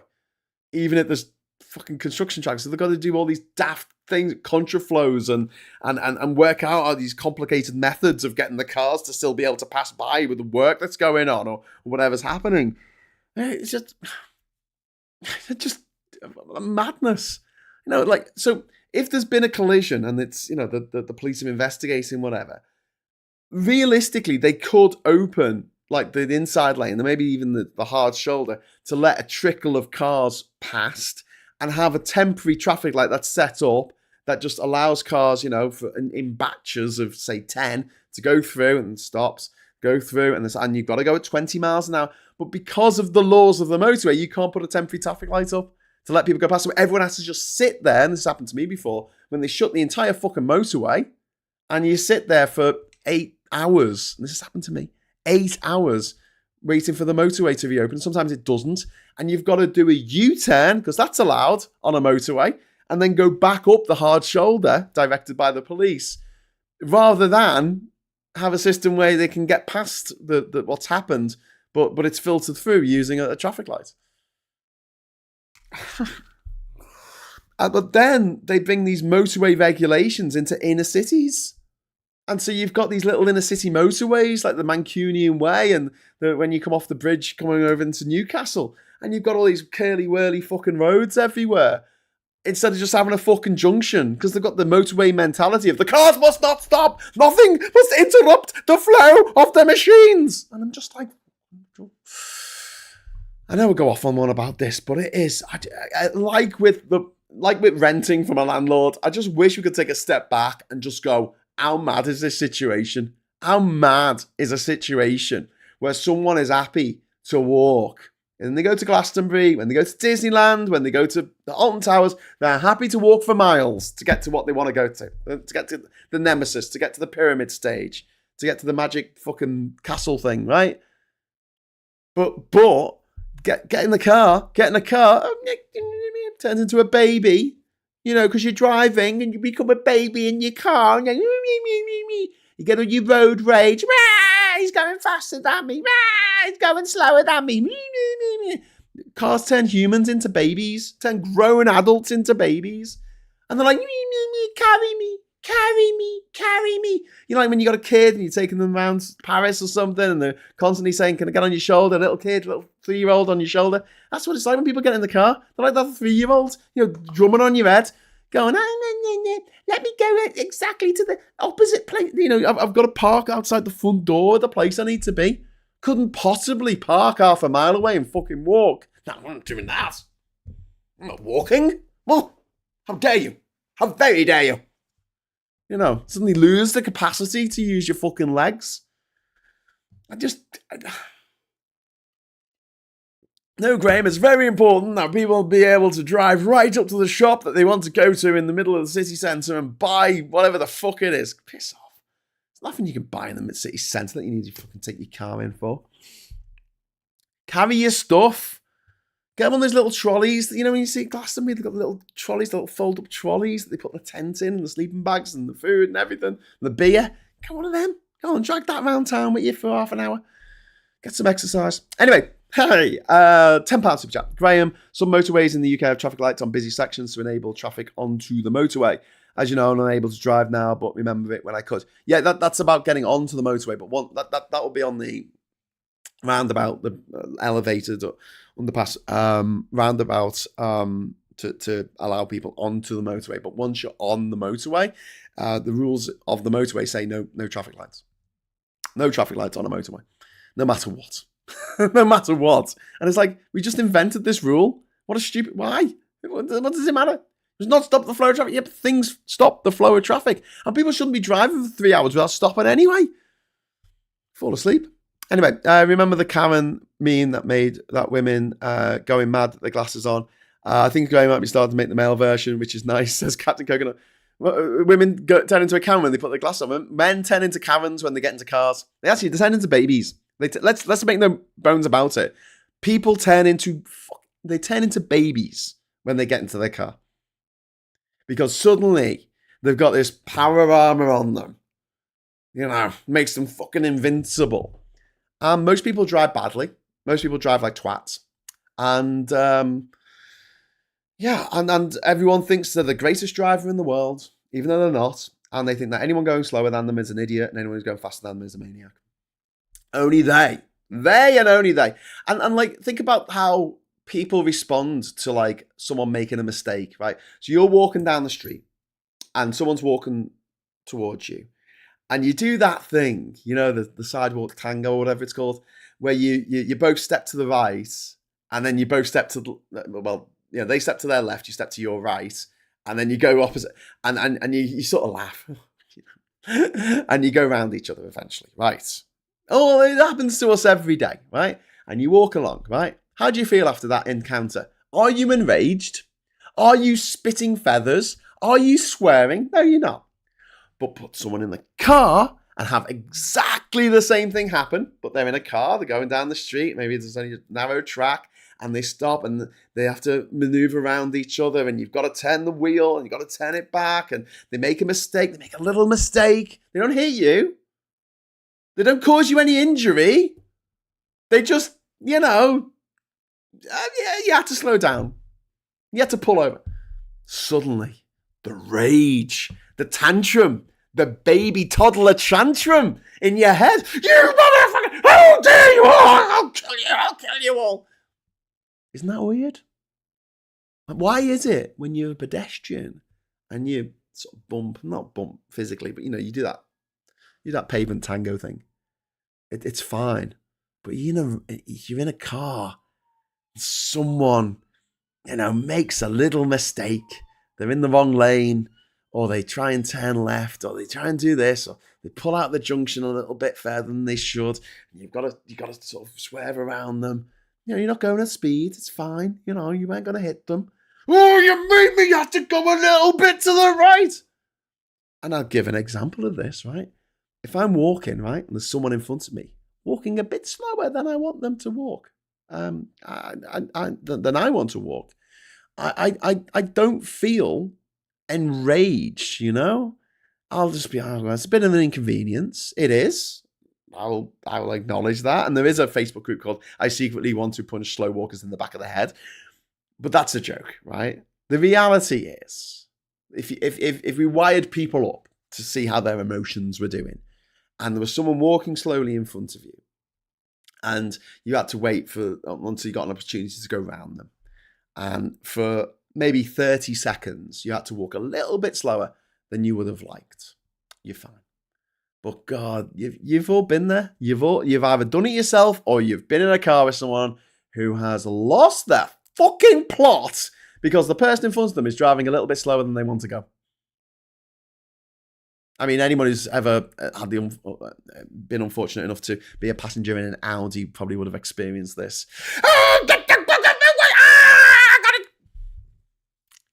The anger.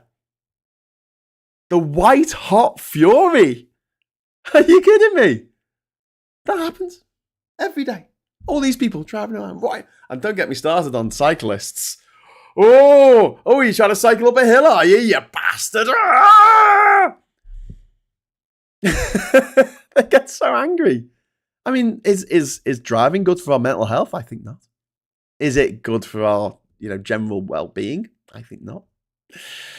And I would like people to just get out their fucking cars, to be honest with you. I mean, unfortunately, because modern life being what it is, it's very difficult to get around without a car.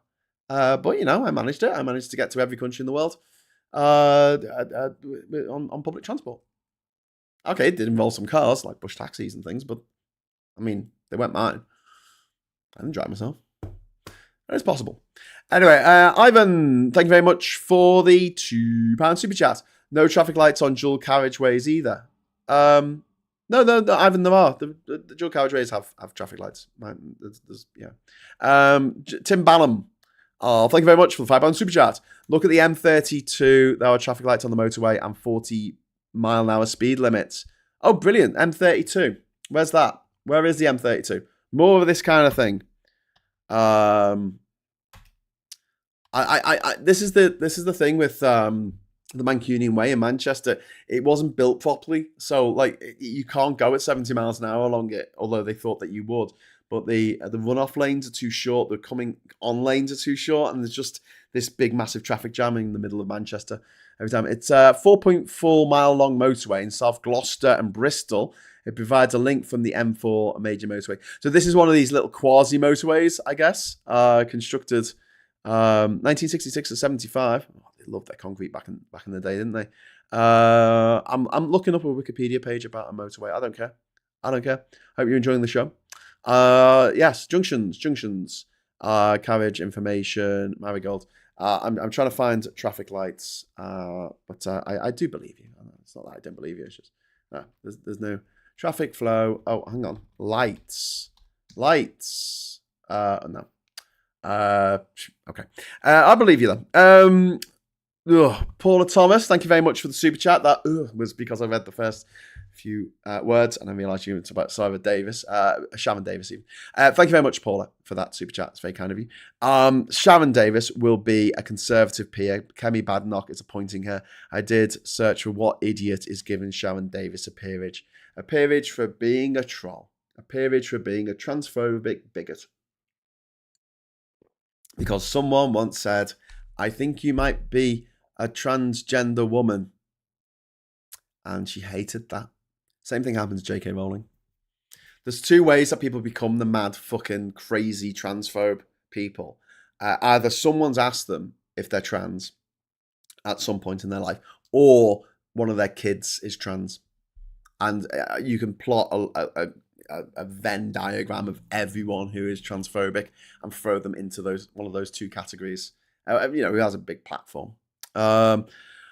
Roads near me are 20 miles an hour. Yeah, I often see and hear cars going over that. Well, cars around the speed limit around here, as I often say, is 60 miles an hour. It's 60 miles an hour to go over skinny little bridges and to go around blind corners and over hills that you can't see around the corner. On single lane tracks, it's 60 miles an hour. 60 miles an hour. It beggars belief. One on your beggars says, Graham, how different I dress to everyone else, plus the fact I use 5.5 foot staff as a walking aid. Whenever I'm busy in a busy town or city centre, people see me, they move of their own volition. Lol. Okay. Graham has definitely gone full Karen on motor cars. Quite amusing, says Nick in Diff. I hate them. I enjoy, so let me get this straight. I grew up working in the garage, so I like cars, right? As in, they're fun, right? They're a fun thing to have, to drive around. I hate the world that we've built around them. I hate the way we worship them. I hate the way we've put them on this pedestal where we have to, get down on our knees and lick the floor clean for the cars. I hate the way that the modern cities are designed around the needs of cars and not around the needs of humans. That fucks me off on so many levels, and we've got to get away from that. I hate the design of American cities, that grid design. And I'm praising Barcelona in one hand. They have a grid design outside the on the extension, don't they? Outside the Gothic Quarter. But yeah, I don't like grid designs. I don't. Nature abhors straight lines, quite rightly. But yeah, I hate the way that so many of our national monuments, national things are that you've got to be able to drive right up to them for some reason. Like why? Why? I don't get it. I don't understand. I don't think the mall should ever be open to traffic.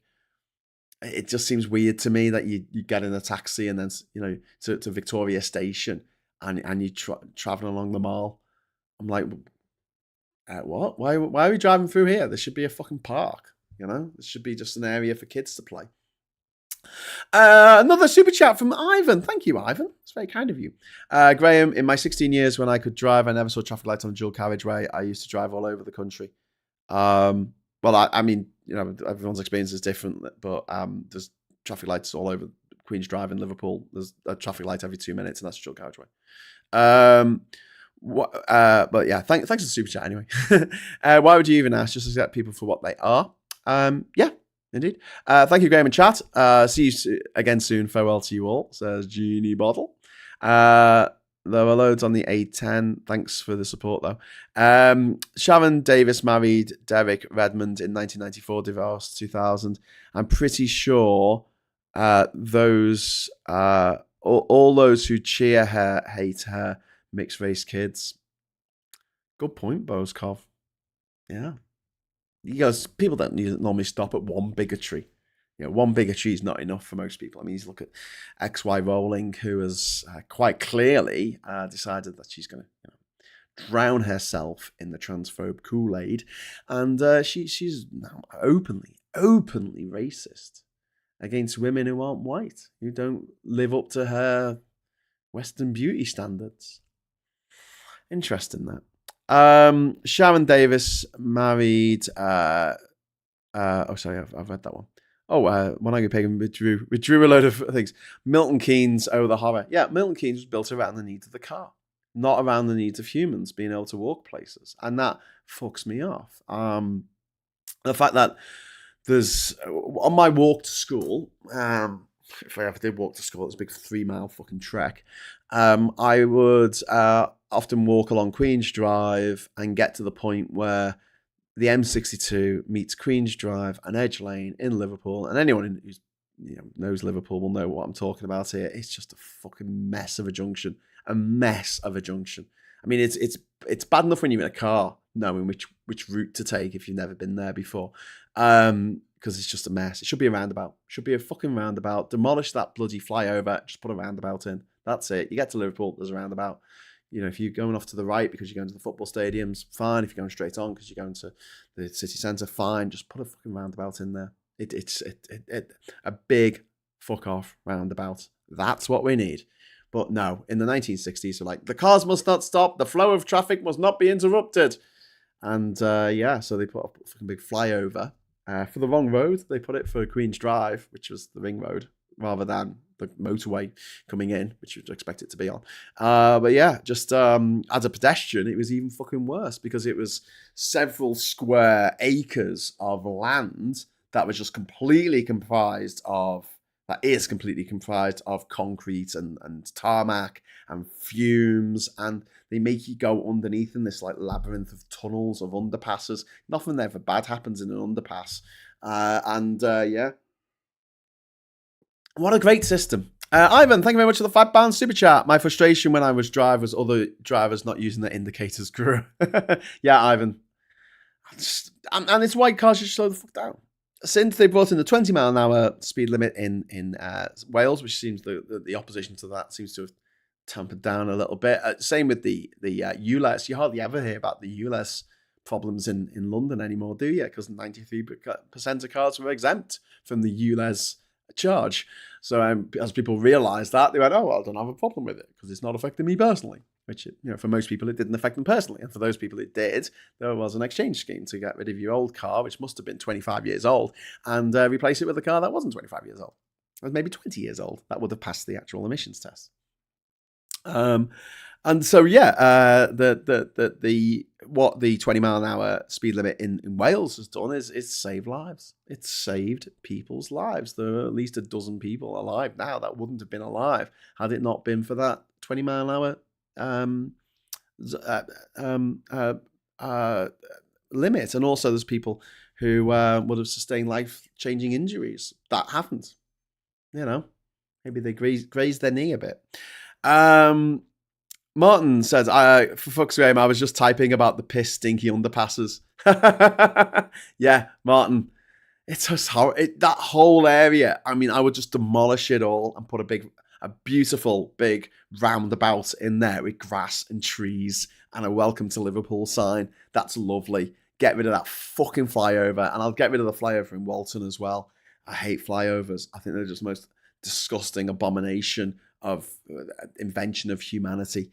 And I was so glad when they finally took away the Churchill Way flyovers in the city centre. Although it was a big scam because the then leader of the Liverpool City Council, Joe Anderson, it was his nephew's company that took them away. But talking of big fuck off roundabouts, Martin, have you seen the design for the new end of the Queensway Tunnel, William Brown Street? In Liverpool, they're replacing that whole fuck up at the moment, which is a little tiny roundabout with loads and loads of roads leading off it. They're replacing it with a big fuck off roundabout that's going to go all the way round to near Dr. Duncan's and all the way back. So that should be good. Americans call indicators flashlights. Yeah, stinky underpasses. Yeah, put the pedestrians in the piss-soaked, dangerous underpasses. That'd be great. Why am I climbing up things? Why am I having to climb up hills to go over roads? Why can't the car stop? You know how much harder it is for a car to go up a hill than for me to go up a hill? It's a lot harder for me because I'm actually having to use my legs to go up a hill. Do you know how much harder it is for a disabled person in a wheelchair to go up a hill? And by a hill, I mean a bridge. I mean a bridge over a road. Bridges over roads can fuck off. Like making people go up a bridge and then down across the road, then down the other side when they could just put some traffic lights in. Just stop the cars. Stop the fucking cars. I mean, that should be maybe that's it. Maybe the what's it called? The slogan. The catchphrase. What's it called? The words that we use. Stop the cars. Stop the cars. Let's just stop them. I'm not saying stop them being made. I'm just saying stop them going into our city centres. Stop them going into our town centres. Stop letting villages be these places where, you come in one end, you go out the other after going down the little cobbled streets to go through them. No, I'm not saying build bypasses. Just make people go. The roads are already there. It's just a bit of a longer drive to get to them. Fucking take those roads. Take the A roads. Out of there. Don't go through little fucking villages. Don't go through Barnard Castle. Don't go through Kirby Stephen. Indicators bring bikers out in a cold sweat. Simply can't trust them when they have zero protection. Yeah, Pete's music. I appreciate that. My friend calls them winkers, winky dinkers. Strapline is the word you're looking for. That's it. Thank you, Brighton Hove. Actually, the strapline. Stop the cars. There you go. I love these chats in the morning. We come up with some great stuff together. Stop the cars. And they'll be like, why do you want to stop cars? I'm like, I just mean make them stop so I can cross the fucking road. And what I want, right, on pedestrian crossings, right, they have a sensor on top. And if they don't sense any cars and you press the button, they change almost instantaneously. So if you come to a top tip, if you don't know this already, if you come to a pedestrian light and you see a car coming, wait for it to go past before you press the button, because then it won't wait 30 seconds to change. It'll just change straight away, pretty much. I think that those timers should be taken away, and I think that as soon as you press the button, they should change. That's it. I don't see what the problem is with that. Just, there may be cars going past, so what? Change to red, let the person across the road as quickly as possible, because that person is a pedestrian, They're tired. They're standing on their own legs. They're not comfortable because they're either too hot, too cold. Whereas that person in the car who is sitting there has to do fuck all except put their foot on the brake and then put their foot on the accelerator. They have to change gear. Oh, I had to change gear, man. Oh, I'm going to come out in an irrational rage because I had to change gear. Like I say, babies. Shouldn't trust an indicator even if you're in your car. In a car, all it tells you is that the indicator is on. First we spot the boat, then stop the cars. I can only conclude that the natural terminator for this silliness is stop the wheelies. Stop the wheelies! Well, we should stop the wheelies because they're terrifying. Children on the wheelies. I'm joking, they're not terrifying. Man, exactly. Advanced police rider told me that indicators are caution lights. Traffic lights are algorithmic. They work in partnership with other systems. Some are, yeah. But I mean, in other countries, right? This is one of the things I don't get. In other countries, at nighttime, when they have traffic lights, they flash on amber from between like 12 and 5 in the morning or something. They just flash on amber. And what that means is you got to stop at the junction, check there's nothing common, and then proceed with caution. Instead of sitting at a junction for 5 minutes in the middle of the night when there's literally no other cars, which is frustrating. In my experience, drivers in other countries, the UK has the most thoughtful and courteous drivers who hardly ever use their horn. Sorry to disagree with you, Graham. You never drove in those countries. Andrew Ray, first of all, I've driven in 57 different countries around the world. And I agree that British drivers are very courteous compared with other drivers. Doesn't mean they don't act like big babies though. But yeah, I've driven all over Europe. I've driven in nearly every single country in Europe actually, and driven in the US, driven in South America, Central America, all over Australia, all over New Zealand. I've ridden a bike in Nepal, a motorbike. So yeah, I've been about, mate. I've been about, and I know that I've driven in Africa. That was fun. But yeah, I appreciate the fact that British drivers are pretty good as drivers go. But I'm saying as drivers go, and I'm talking more about like the internal dialogue of someone when they're walking down the street is very different to how they react when they're in a car. Like you wouldn't scream at someone that they were a fucking idiot for walking a bit slower than you, or for like, I don't know, almost bumping into you in the street. Through no fault of their own. You're calling British drivers big babies. Wah, wah, wah. Yeah. Carry me. That's what they are. Carry me. No, you're going to have to park half a mile away. No, I'm not doing that. Might have to invest in an umbrella. You see, the thing is, they make more people pedestrians, make more people walk further, then they'll be more into pedestrian rights. People don't care about stuff unless it affects them. Random fact, in Europe, London has the most congested road. Drivers in London spend an average of 101 hours sitting in traffic in 2024. That is crazy, Nick. 101 hours sitting in traffic. Christ almighty. That's more than 4 days. Sitting in traffic. Oh my God. Tim Ballum, thank you very much for the £5 super chat, which I think might be the last one of the morning because I'm going to have to go and do other stuff. Traffic lights are bad for the environment and traffic flow. They also get replaced every few years. At what cost? Thank you. Traffic lights are bad for the environment. Well, not if we all have electric cars. And traffic flow. I don't give a fuck about traffic flow, Tim. That's my whole point. I don't understand this idea that the traffic has to flow. Make them stop. Make them stop every 5 fucking minutes. Maybe that'll make them think about getting out the fucking car and walking, or taking the train or the bus or the tram. I mean, we have to give viable alternatives, of course, in with this, but get on your bike, get on your bike and go somewhere.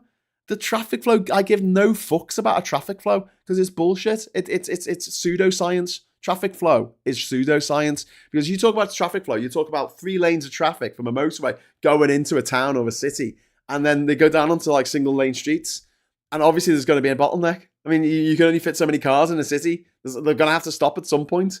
The idea of this Jetsons future in which you just drive, you non-stop to your destination, and you never have to. It's for the birds. It doesn't work in real life, as we see everywhere in every city that's ever had cars, which is all of them, since the dawn of the automobile. They've had to stop, and I don't give a shit about traffic flow. It's a lot. I care more, much more, 100 times more about pedestrian flow. I don't think that the flow of pedestrians should ever be interrupted. If there are pedestrians who want to cross the street, and you just fucking wait in your car, and if you don't like it and you're going to be late to your appointment, fucking walk in future. And then you won't have your flow interrupted. If everyone had the thing on their phone to tell them how long it's going to take them to walk somewhere, and their walk was not interrupted by cars, you'd never be late for anything. So there you go. That's my take on it. I want the flow of pedestrians. I don't give a shit about the flow of traffic. You're sitting down in a big comfy chair in lovely coolness from the AC or from, warmth from the blower in the winter. You got the heater on, you got the music on, you're listening to the radio. You're having a great time. And we're going to have to stop. You don't have to get up. You don't have to move yourself. Except maybe do this. Push your foot down. I'm having to do this. Why are you making me do this? No, much better we make pedestrians walk up a hill, go over the road, and then walk downhill. Oh, in fact, walk half a mile to get to the point where you can go over the bridge. And we'll make the pedestrians do that. Now, traffic lights every 5 minutes, every 5 seconds, every 5 meters. That's what I want. Ivan, thank you very much. We urgently need a new bypass in my area. Ipswich is a very big town, but not a city. The Orwell Bridge, which is meant to divert traffic from central Ipswich, can no longer cope. I've got an alternative for you, Ivan. Thank you very much for the super chat. Just ban cars. That's it. Ipswich city centre, no cars. That's it. If you want to go to Ipswich city centre, you park outside the city and you walk. Or you take a golf buggy. New rule. And no cars can pass through. Like in Liverpool, we have a road that goes between the city centre and the Albert Dock. As I was arguing with Martin about it being a three, I was saying it was a 6-lane motorway, which it is. They've tried to narrow it down to 2 lanes, but it still goes up to 6, sometimes 8 at places. It has filter lanes and things. And that is a ridiculous number of lanes for a pedestrian to have to cross. Absolutely ridiculous. And it's a motorway. It's a motorway in the middle of a city. It's a motorway with traffic lights, because it's not a proper motorway. But for that amount of traffic, and why? Why? Well, because at the moment, if you're trying to get from the new Everton Stadium on the old Dock Road to South Liverpool, the quickest way to do that is through the city centre, which is insane. Because you got people here and they're trying to get there, and they're all going through this congested part of the city. So you've also got people who work in the cities, some people who are shopping or whatever, taking their cars or going to the Albert Dock or whatever. They're in the city centre as well. You got all the buses going in there. You got all the taxis and everything, because they pick up from the city centre usually. You got the train station people coming, and people coming out of the trains and everything. You can pick them up. Blah blah blah blah blah. So you've got these people who are going to the city centre as a destination. But then you've got all these cars that are coming there to go through the city centre to get out the other side. Whereas a much more sensible plan would be, because Liverpool, you can imagine it like half a wheel. Okay, so you've got the Mersey here, and then you've got this ring road, which is not a ring because it's only half a ring. So let's call it a D road. That's the that is the Queen's Drive, right?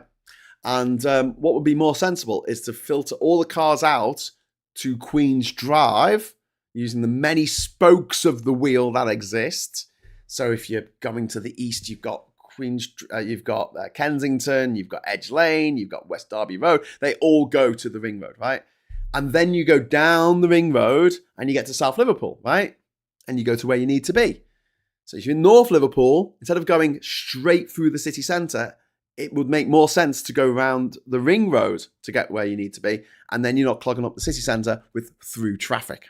But instead of doing that and just banning through traffic from the city centre, we create big, massive roads that have massive traffic congestion, and then we try and make people walk across from the city centre to the Albert Dock at great risk of their lives. And it's just a really daft system. Get rid of the cars. Just say no cars can go along here anymore. That's it. From 7 in the morning till midnight, no cars. Or 2 in the morning or whatever, no cars. And you can have deliveries before 7. That's it. They had to have a special code to get in. And then in Manchester, there's even more ridiculous system because Manchester is a circle because it doesn't have a river. Well, it does, but not one that's as big as the Mersey. And they have the Mancunian Way in the middle. It's a stupid fucking motorway. The motorway of the future from Lost in Space. What was it called? Not Lost in Space. Life on Mars. And when I lived in South Manchester, I lived in Fallowfield, lived in Burnage, you would drive to the city centre to get out of the city. Because there's the M602, which is the extension of the M62. That comes from Liverpool, and that goes pretty much bang into the city centre. The continuation of that is the Mancunian Way. So the fastest way to get out of Manchester, you're like this, right? And you're at the bottom here, and you need to get over here. The fastest way to get out is to not go along this road here, along the M60. No, it's to go up into the city centre and then out. So you've got all this through traffic trying to get out of a city that's all going into the middle of the city to get out of the city. And just think about, like, imagine this was like particles or it was just like anything else where you're trying to like cram a lot of things into a small space and then let them out the other side instead of just going around the outside. The idea of it is objectively stupid. And yet, this is what we have in our cities. In Liverpool, in Manchester, we have these big fuck-off roads in the middle of our cities, not for the people trying to get into the city centre. This is the important difference here, right? I'm not talking about people trying to get to the shops, right? Which I think should all be pedestrianised, but that's another story, right?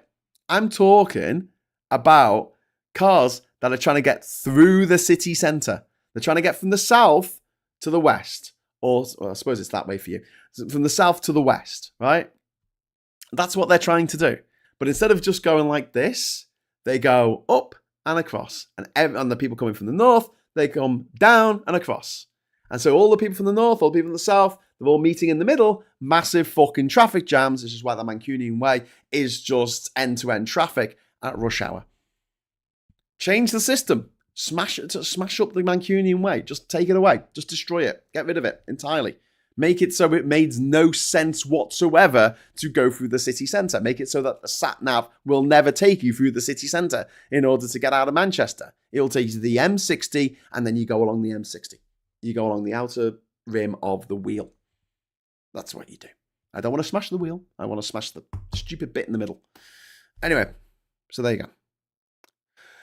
This is why they're never going to put me in charge of transport, isn't it? Anyway, Trip Chip says, massive sausage-shaped helium balloons. I'm telling you, dudes, all bright neon colours reaching out into blue skies with a single basket at the bottom so you can get to work, etc.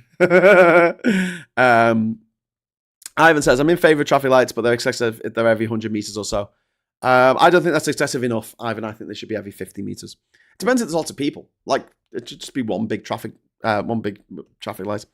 The thing is, half of King's Drive was going to be across the other way, but they cancelled it and it sat there partly built. Yeah, that's true. But yeah, it does seem mad to me. Like if you were at, and we're going to see this when Everton are playing home games in this season, which starts on Saturday. I think their first home game is at the new stadium. I might be wrong. It might be no, it's the Saturday after, isn't it? Not this Saturday, it's the Saturday after. I think. Shit, I'll have to look that up. Not that I have a ticket anyway, so who cares? But there's going to be a lot of Everton fans from South Liverpool who are coming up from like Sefton Park, and they should be going along the drive to get to rounds up to the top to Bootle and then down to Hill Dickinson. But they're not. They're going to go through the city centre. I guarantee they're going to go through the city centre because that's where the sat-nav's going to take them. And so you're going to have this horrific traffic through the city centre every fucking match day. Can't be trusted to drive myself, says One Angry Pagan. Half blind and too easily distracted, lol. Yeah, I've been driving for 30 years. Like I said, I've driven in over 50 countries around the world. Never had any problems, really. I've had one speeding ticket, which was when I was coming back from Ukraine. I got a ticket for doing 49 on the M25. 49 at 2 o'clock in the morning. Wouldn't have minded if there was like roadworks or something. It was one of those surprise ones where the gantry just changes at the last second. And I was doing 50. I was in no rush to get anywhere. I was doing 50 in the inside lane. And then suddenly flash. And I'm like, what the I was pissing down with rain as well. Great. No good deed goes unpunished. Ivan, thank you very much for the £10 super chat. However, I think the penalties for going through a red light should be doubled in fines and add another 1 or 2 penalty points. Yeah, I agree, but I think there should be more traffic lights. I think that the flow of, instead of thinking of it as the traffic flow being important, it's not. It's absolutely not. People are sitting down, they're comfortable, they can sit in that traffic for hours, especially in an electric car, makes no difference. Encourage them to get out of their cars. Maybe not park so close to the thing they need to get to. Get a bit of exercise. That should be healthier for people as well in the long run, especially with electric cars. I understand the point that Tim was making about it's bad for health-wise because it's got sitting traffic isn't good. But that's because they're belching out the toxic fumes that come from filling your car with toxic foreign slime. But once we get over that whole hurdle of everyone having to have a car that's fueled by slime from halfway around the world, toxic slime from halfway around the world, I don't see a problem. I don't see a problem. Sit in traffic jam all day for all I fucking care. I don't care. I just don't. You sit, you're comfortable, got the music on. Maybe you're watching Netflix. I don't care. You're sitting down. It's the pedestrians I care about. I think that the flow of pedestrians should not be impeded. That's what I think. The cars should have to wait for a break in the pedestrians. Yeah, how'd you like that, eh? How'd you like that? Turn that on its head. I don't think any Scouser needs a sat-nav to get to Bramley Moor from Egbert Ellerton. Well, yeah, I know. Okay, yeah, all right. That's a good point. Well made, Martin. If you need if you need a sat-nav to get from Egbert to the old Dock Road, then yeah, all right. Okay, I agree. But yeah, we could do it more public transport options, which is obviously along with this whole let's get cars out of city centres. But I think the first step, realistically, that we should take would be a grand gesture. Grand gesture? That's not the right word. A grand scheme to not you don't necessarily have to get rid of all the cars that are going to the city centre to start with. I mean, that's further down the road.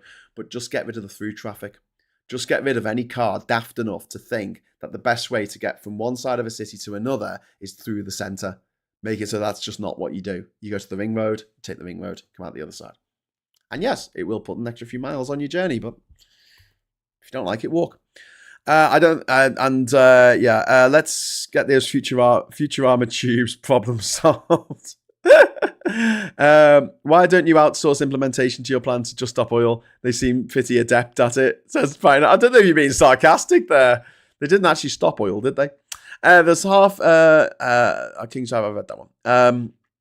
Tim Ballum, just like software engineers don't design the user interface of an app, so traffic engineers should not design the user interface of our city. Absolutely agree, Tim. 100%. Aren't you out this evening? No, Diz. I'm sorry, I was going to mention this earlier, but I am supposed to be travelling down to see Tan and Scott and Hannah tonight in Colchester, but I can't actually go. There's a few reasons for this. First and foremost is that I'm not feeling particularly well myself, but also I've had some bad news from Liverpool, and I'm gonna have to I need to be on call. I need to be on call in case I need to drop everything and go to Liverpool, which I'm planning to do on Saturday. I'm planning to go to Liverpool on Saturday anyway. But it's just I'm really I'm quite upset that I'm not going down. I really hate letting friends down. If I say I'm going to do something, 99 times out of 100, I fucking do it. And I'm gutted. I'm really gutted that I won't be able to make it down there later today. We were going out to go and see Skunk and Nancy play, doing a concert in Colchester tonight, and I was looking forward to doing a morning brew with Tansky tomorrow. But unfortunately, that's not going to happen now. And I'm I am genuinely gutted because it's something that I've been looking forward to for quite a while now. But what it means is I'm going to be here tonight. So there's a chance I might do another show. You might get an extra show. So, hit the subscribe button and hit the bell notification icon. And if I'm going to do a show, you'll get a little notification on your phone to say, yeah, Graham's doing a show. But yeah, I'm a bit gutted about that. Maybe it's why I'm in such a bad mood about cars. But yeah, it's as people like to say, it is what it is. I kind of hate that expression, but sometimes it literally is what it is. But yeah, bit annoyed that I'm not able to do the thing that I want to do. Tim Ballum, thank you very much for the £5 super chat. Graham, you can reduce dual carriageway to a single carriageway if you remove traffic lights and 20-mile-an-hour limit. Yeah, but you don't. Thanks, Tim. Why would you get rid of the traffic lights? Why would you get rid of the traffic lights? Have traffic lights. Look, I'm all for roundabouts. There's some roundabouts in there, but for the pedestrians, there should be pedestrian lights that are like 99 times out of 99% of the time they're green for the pedestrians. The pedestrians do not have to wait. Occasionally, they'll turn green they'll turn red for the pedestrians and turn green for the drivers. Once an hour for a minute. Anyway, Ivan, thank you very much for the £5 super chat. I can't help but possibly sense from some people that I shouldn't share my opinion on driving due to me not driving now. It's just a feeling I've got. No, mate, you can share your opinion. I don't give a shit. I like it. It's like someone saying to me, "Oh, you don't know what you're talking about. You've never driven in another country," and I'm like, "I have." Fucking have, mate. I've driven in all of them. Not all of them. I've driven in at least a quarter of the world's countries. So yeah, I once rode a rickshaw in Bangladesh. I was crap at it. I crashed into a tree. Anyway, what overtime rates do politics social pay? Nothing, mate. Nothing, Colin. No holiday pay. No pension.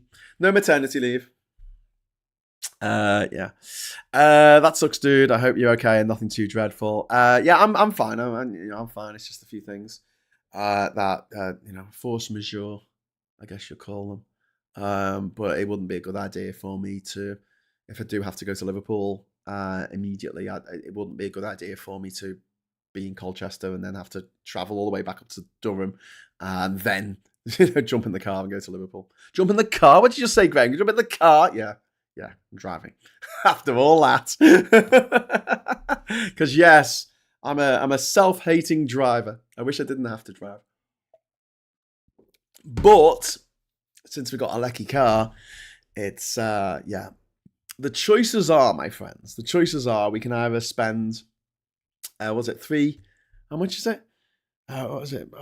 400. I worked it out for the family, 4 of us. If we were all going to Liverpool, it cost something like over £400 return to Liverpool on the train, or we could drive for £3, not 300, not 30, 3. Anyway, so yeah, what was that? Thinking of you, Graham. Look after yourself from Ivan. Oh, thank you very much, Ivan, and you too, mate. You too. And before I go, yeah, Saz, Ivan, all your opinions are appreciated. They absolutely are. Everyone's opinions here are valid. And if people aren't being a bigot, if people aren't being, cruel or mean, there's no qualification you need for a particular opinion on something. And like, we have this thing of like, someone comes out with an opinion, and if they're not privately educated, we all jump on them and go, "Oh, are you qualified to have that opinion?" But if they sound posh, we just take it as read, don't we? It's a really stupid thing British people do. Well, English people. I don't think the Scots do it. That's the mad thing. Like in the UK, in the England bit of it, if we hear a posh accent, we tend to think that person is absolutely in charge of whatever's happening. Whereas in Scotland, if they hear a posh accent, as a posh Scottish accent sounds English. So they're going to do the opposite of that. Which is why Scotland probably is just a nicer place in general. Just to do a quick advert for Scotland, the Edinburgh Fringe show is on at the moment. I went last year for a day, and honestly, I couldn't recommend it enough. It is absolutely brilliant. Go and see some shows if you're up there, and just appreciate Edinburgh, which is an absolutely beautiful city. The Royal Mile, that's closed off to traffic, isn't it? Hey, good call. And yeah, it's a beautiful city and beautiful people, and just, yeah, go and have some fun and get yourself a deep fried Mars bar, because they're fucking mint, la. They're fucking mint. I don't mean the mint flavoured. Right. I'm off. So thanks very much for watching. Thanks very much for sticking with the channel through thick and thin. I really appreciate that. And through the fact that I come on and say, but today we're going to talk about X, and we end up talking about something completely different. By the end of it, I'm ranting about roundabouts. I quite like roundabouts. They're a good idea. Much better idea than intersections. Pedestrian lights. I'm talking about, when I say traffic lights, I mean pedestrian lights. Let the pedestrians cross. Let the pedestrians free. Let the pedestrians roam free. That's what I say. Posh Scottish accent, Fraser Nelson, says Posh. Says Nick. And Colin says, I've had this on while hanging out washing, doing the dishwasher, having breakfast, getting washed dressed, now getting on a bus the way to work and going on part of the tube with 5G available on the ground. Yes! I'm glad to be the soundtrack of your morning, Colin. I appreciate that. Okay, so I'm going to get off. I might do a show tonight. I haven't decided yet. It'd be quite fun if I do. So I might do that, but look out for it. But I will definitely be doing a show tomorrow morning at 9 o'clock. We've got Morning Brew. At 1 o'clock, we've got the weekly debate with me and Phil Morehouse, where we'll no doubt have disagreements about something and strongly worded, strongly felt grievances in the chat. But yeah, let's all be nice to each other though, and have a bit of fun with it. And in the evening, definitely having some fun with it.